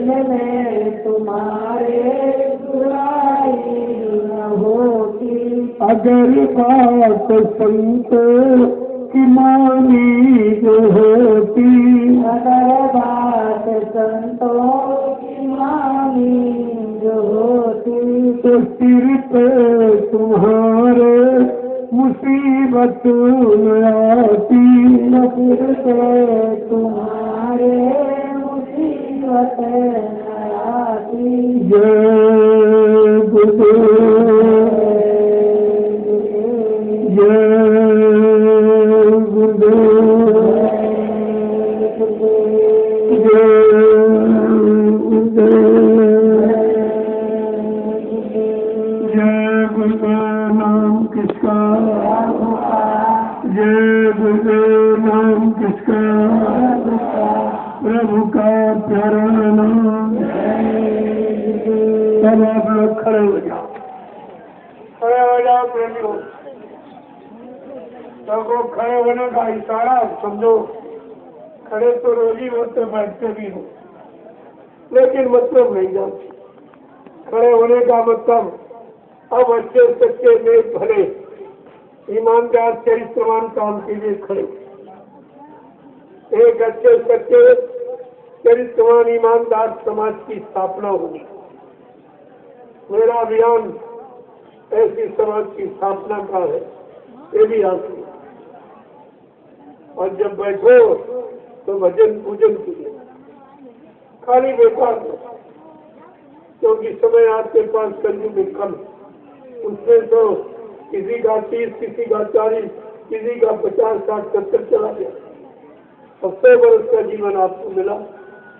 अगर अच्छा मानवीय भोजन करोगे, शुद्ध साफ साफ, तो अच्छे कर्म करोगे, अच्छी संसेवक करोगे, तो अगर गंदे खान पान, गंदी संसेवक, गंदे कर्मों में फंस गए तो 50वें खेल खत्म हो जाए। तो आपको ये सब ध्यान में रखना। और झुको वहां जहां कुछ मिले। जैसे रास्ते से जा रहे हो, अगर कोई रुपया पैसा पड़ा, फट से झुक के उठा दोगे। झुकते आओ जहां कुछ मिले, लेकिन ऐसा तो आप नहीं समझ में ला पाए। तुम कहाँ झुकते हो? पत्थर के सामने, कागज कैलेंडर के सामने, तीरथ मूर्त के सामने, पानी के सामने, जहाँ देने वाला कोई है ही नहीं। अरे चेतन देवता की जड़, यानी जिंदा देवता की मुर्दा, इतनी भी बात तो तुम समझ नहीं पाए। इतने दिनों से ये पढ़े लिखे अनपढ़ सब एक ही लाइन में खड़े हो। बेचारे अभी जब धर्मशास्त्र बराबर चिल्ला के कह रहा, न हम बसावी वैकुंठे योगिना हृदय मन भक्ता त्रिगांती सत्य नारदा। भगवान कह रहे हैं, हे नारद, हे नारद, क्या तू मुझे खोज रहा? मैं वहां कभी नहीं है, न कागज में, न पानी में, न पत्थर में, न मंदिर में, तो मैं कितने न गिरजा के पुकार हो गए, न तीरथ में, न मूर्त में। मैं तो आत्मा स्वरूप तेरे मनुष्य मंदिर में बैठा हूँ। ये आत्मा परमात्मा की मूर्ति, परमात्मा नारी कहते मैं तुम्हारे अंदर बैठा और तू बाहर ढूंढ रहा। मंदिर बैठा, तू बाहर ढूंढ। कितना फर्क। अगर सही सच्ची बात समझ लेते, मान लेते, मानते होगी, तो आपका काम घर ही में हो जाता। ये तो मंदिर तुम्हारे साथ 24 घंटे रहता, और इसी में तुम रहते हो, और इसी में अपनी असली करनी और कर्म को आज तक नहीं समझ पाए। तो बड़े हाव भाव से, सेवा भाव से आओ सत्संग में और बच्चों को सब सुनोगे तो धीरे धीरे समझ लिखता। जय गुरुदेव, जय गुरुदेव, जय गुरुदेव,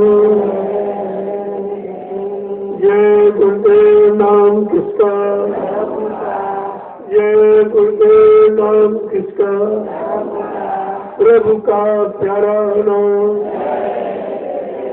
जोर से बोले, सब मिल बोले,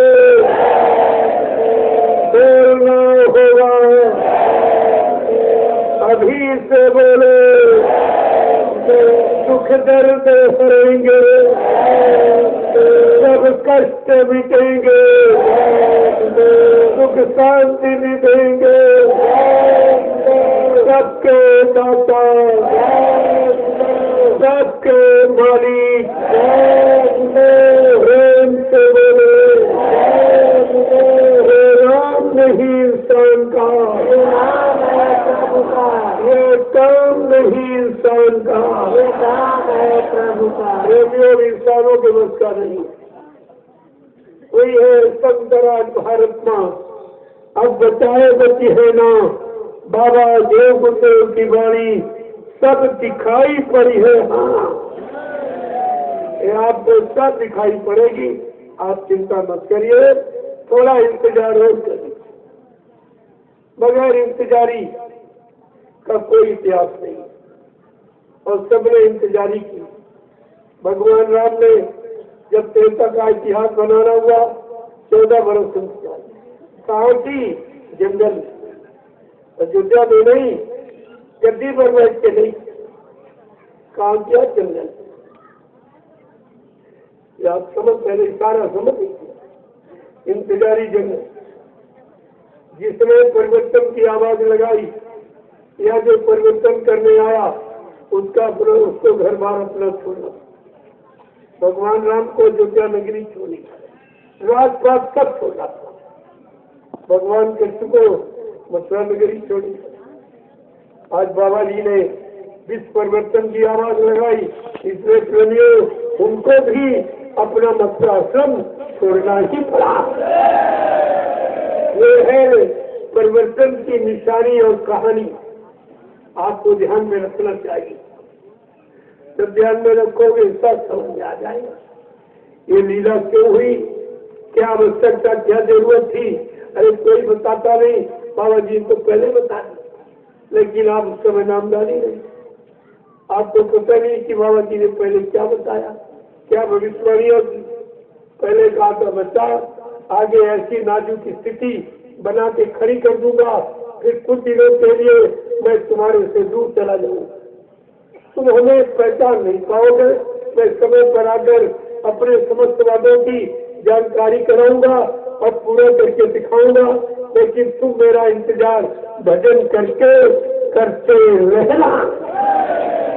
और किसी ने इंतजारी 1 मिनट नहीं, कोई इधर बग गया, कोई उधर बग गया, आपने तो 1 मिनट में इंतजार नहीं।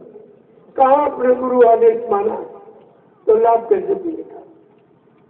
कहा था बच्चा आगे ऐसी स्थिति बना के खड़ी कर दूंगा, फिर ऐसा गेट फंसा दूंगा, वो गेट टूट जाएगा, हिंदुस्तान में कोई निकाल नहीं पाएगा, फिर इसमें बड़े बड़े मगरमच्छ फंस जाएंगे।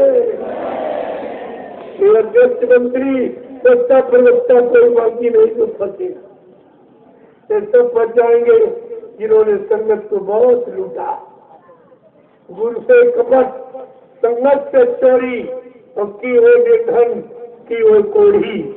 ये तो इन्होंने किया है, ये परिणाम सबको भोगना पड़ेगा। बड़े साफ शब्दों में आप सिखा जाए, और रोज में तो याद करा दूंगा, याद इसको समझ लीजिए।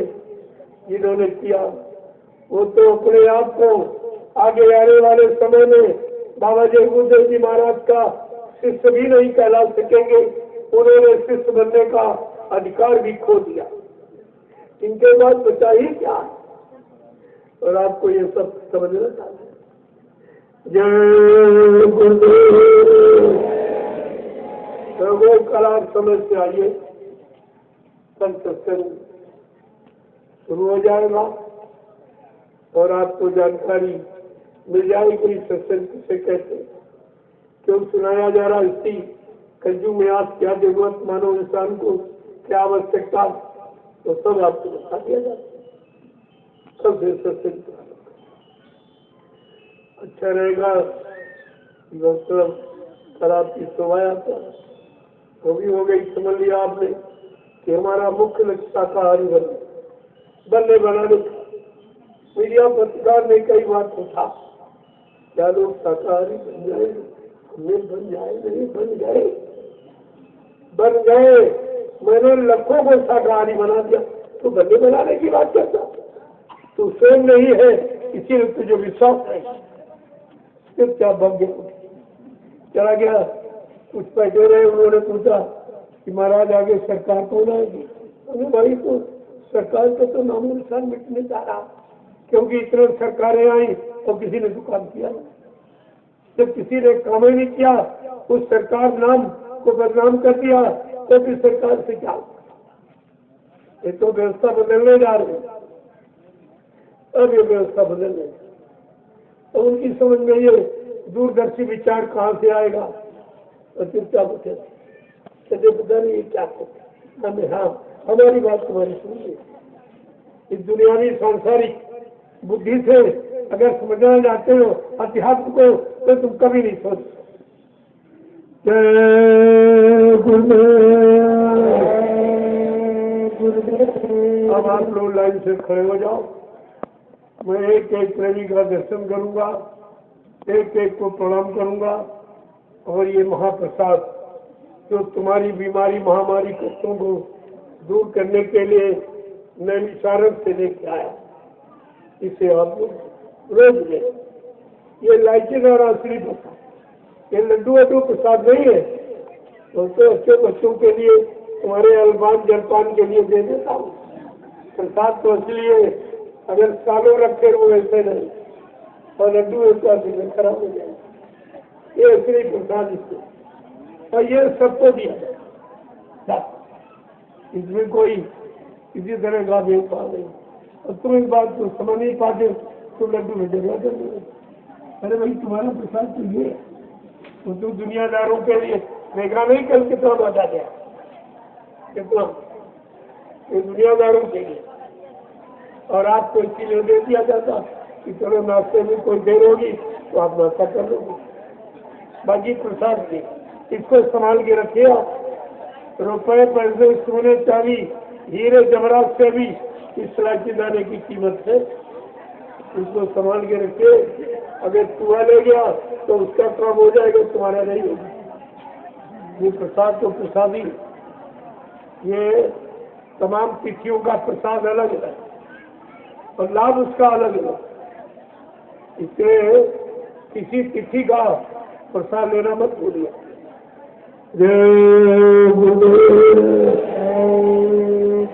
अब आप शांति के साथ, कोई शोर शराबा नहीं। जब कोई अच्छी चीज ली जाती है तो प्रेम और शांति के साथ आप ले लीजिए, आपके लिए। अभी आपने संदेश सुना, देखो वो डराने आया था पानी को, अब खुद ही करके भाग गया। जब तुम्हारी निर्भीकता और तटस्थता देखी कृतज्ञता तो खुद ही बच गया। ऐसे है आप जरा बराबर करें, ये सब आएंगे अपना काम करेंगे, हम अपना काम करेंगे। तो भाई तुम अपना काम करो, मैं अपना काम करूँगा। और इनका तो 4 ही महीने है, हमारे तो 12 महीने काम हो रहा है। ये तो 4 महीने बर्दाश्त कर, बेचारे कर पाएंगे, इनके पास टाइम कहाँ, हम तो 12 महीने करते। आज तो इतने आप तो अपना काम करेगा, हम अपना। अगर वो नहीं बंद करेगा तो मैं नहीं बंद करूँगा। मैं तो उसके काम में बाधा डालता नहीं, अगर वो डालता है तो उसको पछताना पड़ेगा। वो पछताएगा क्योंकि हम हटेंगे नहीं, हम बाधा नहीं छोड़ेंगे। तो ये बात को सब जानते। तो ये आनी पानी आनी तूफान, अरे इनसे क्या देना? ये अपना काम नहीं बंद करे तो अपना काम सच्चा क्यों बंद करे? अच्छा सच्चा काम इनके दर्शन क्यों बनते?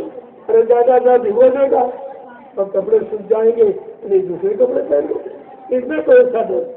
लेकिन तुम्हारे अंदर हिम्मत नहीं है, मन में तुम्हारी कच्चाई है, मन में कमी है, यानी मतलब इसीलिए आप कहीं छतरी रहे हो, कहीं कुछ करते। अरे भीगने दो, भीगेंगे हम सब लोग।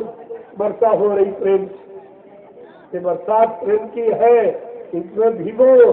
अगर भीग जाओगे तुम्हारे तमाम कर्मों का मैल धुल जाएगा। ये कितना बड़ा काम कितने सस्ते तरीके से हो रहा।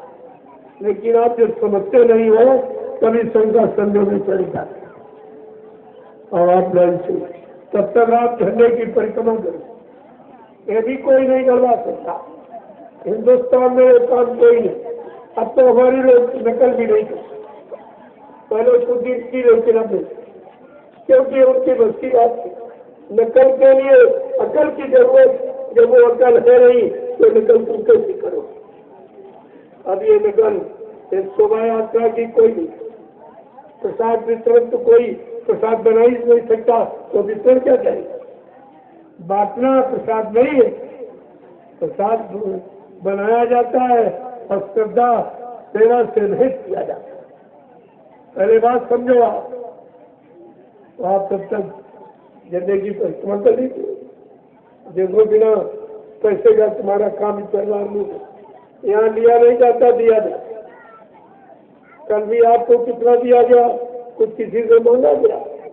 जो श्रद्धा सेवा भाव में लोगों ने दिया, किसी की श्रद्धा आस्था को ठुकराया नहीं जाता, लेकिन उसको किसी अच्छे काम में लगाकर उसको लाभ दे दिया जाता। अब आप लाइन से खड़े हो जाओ, आप एक जय गुरुदेव।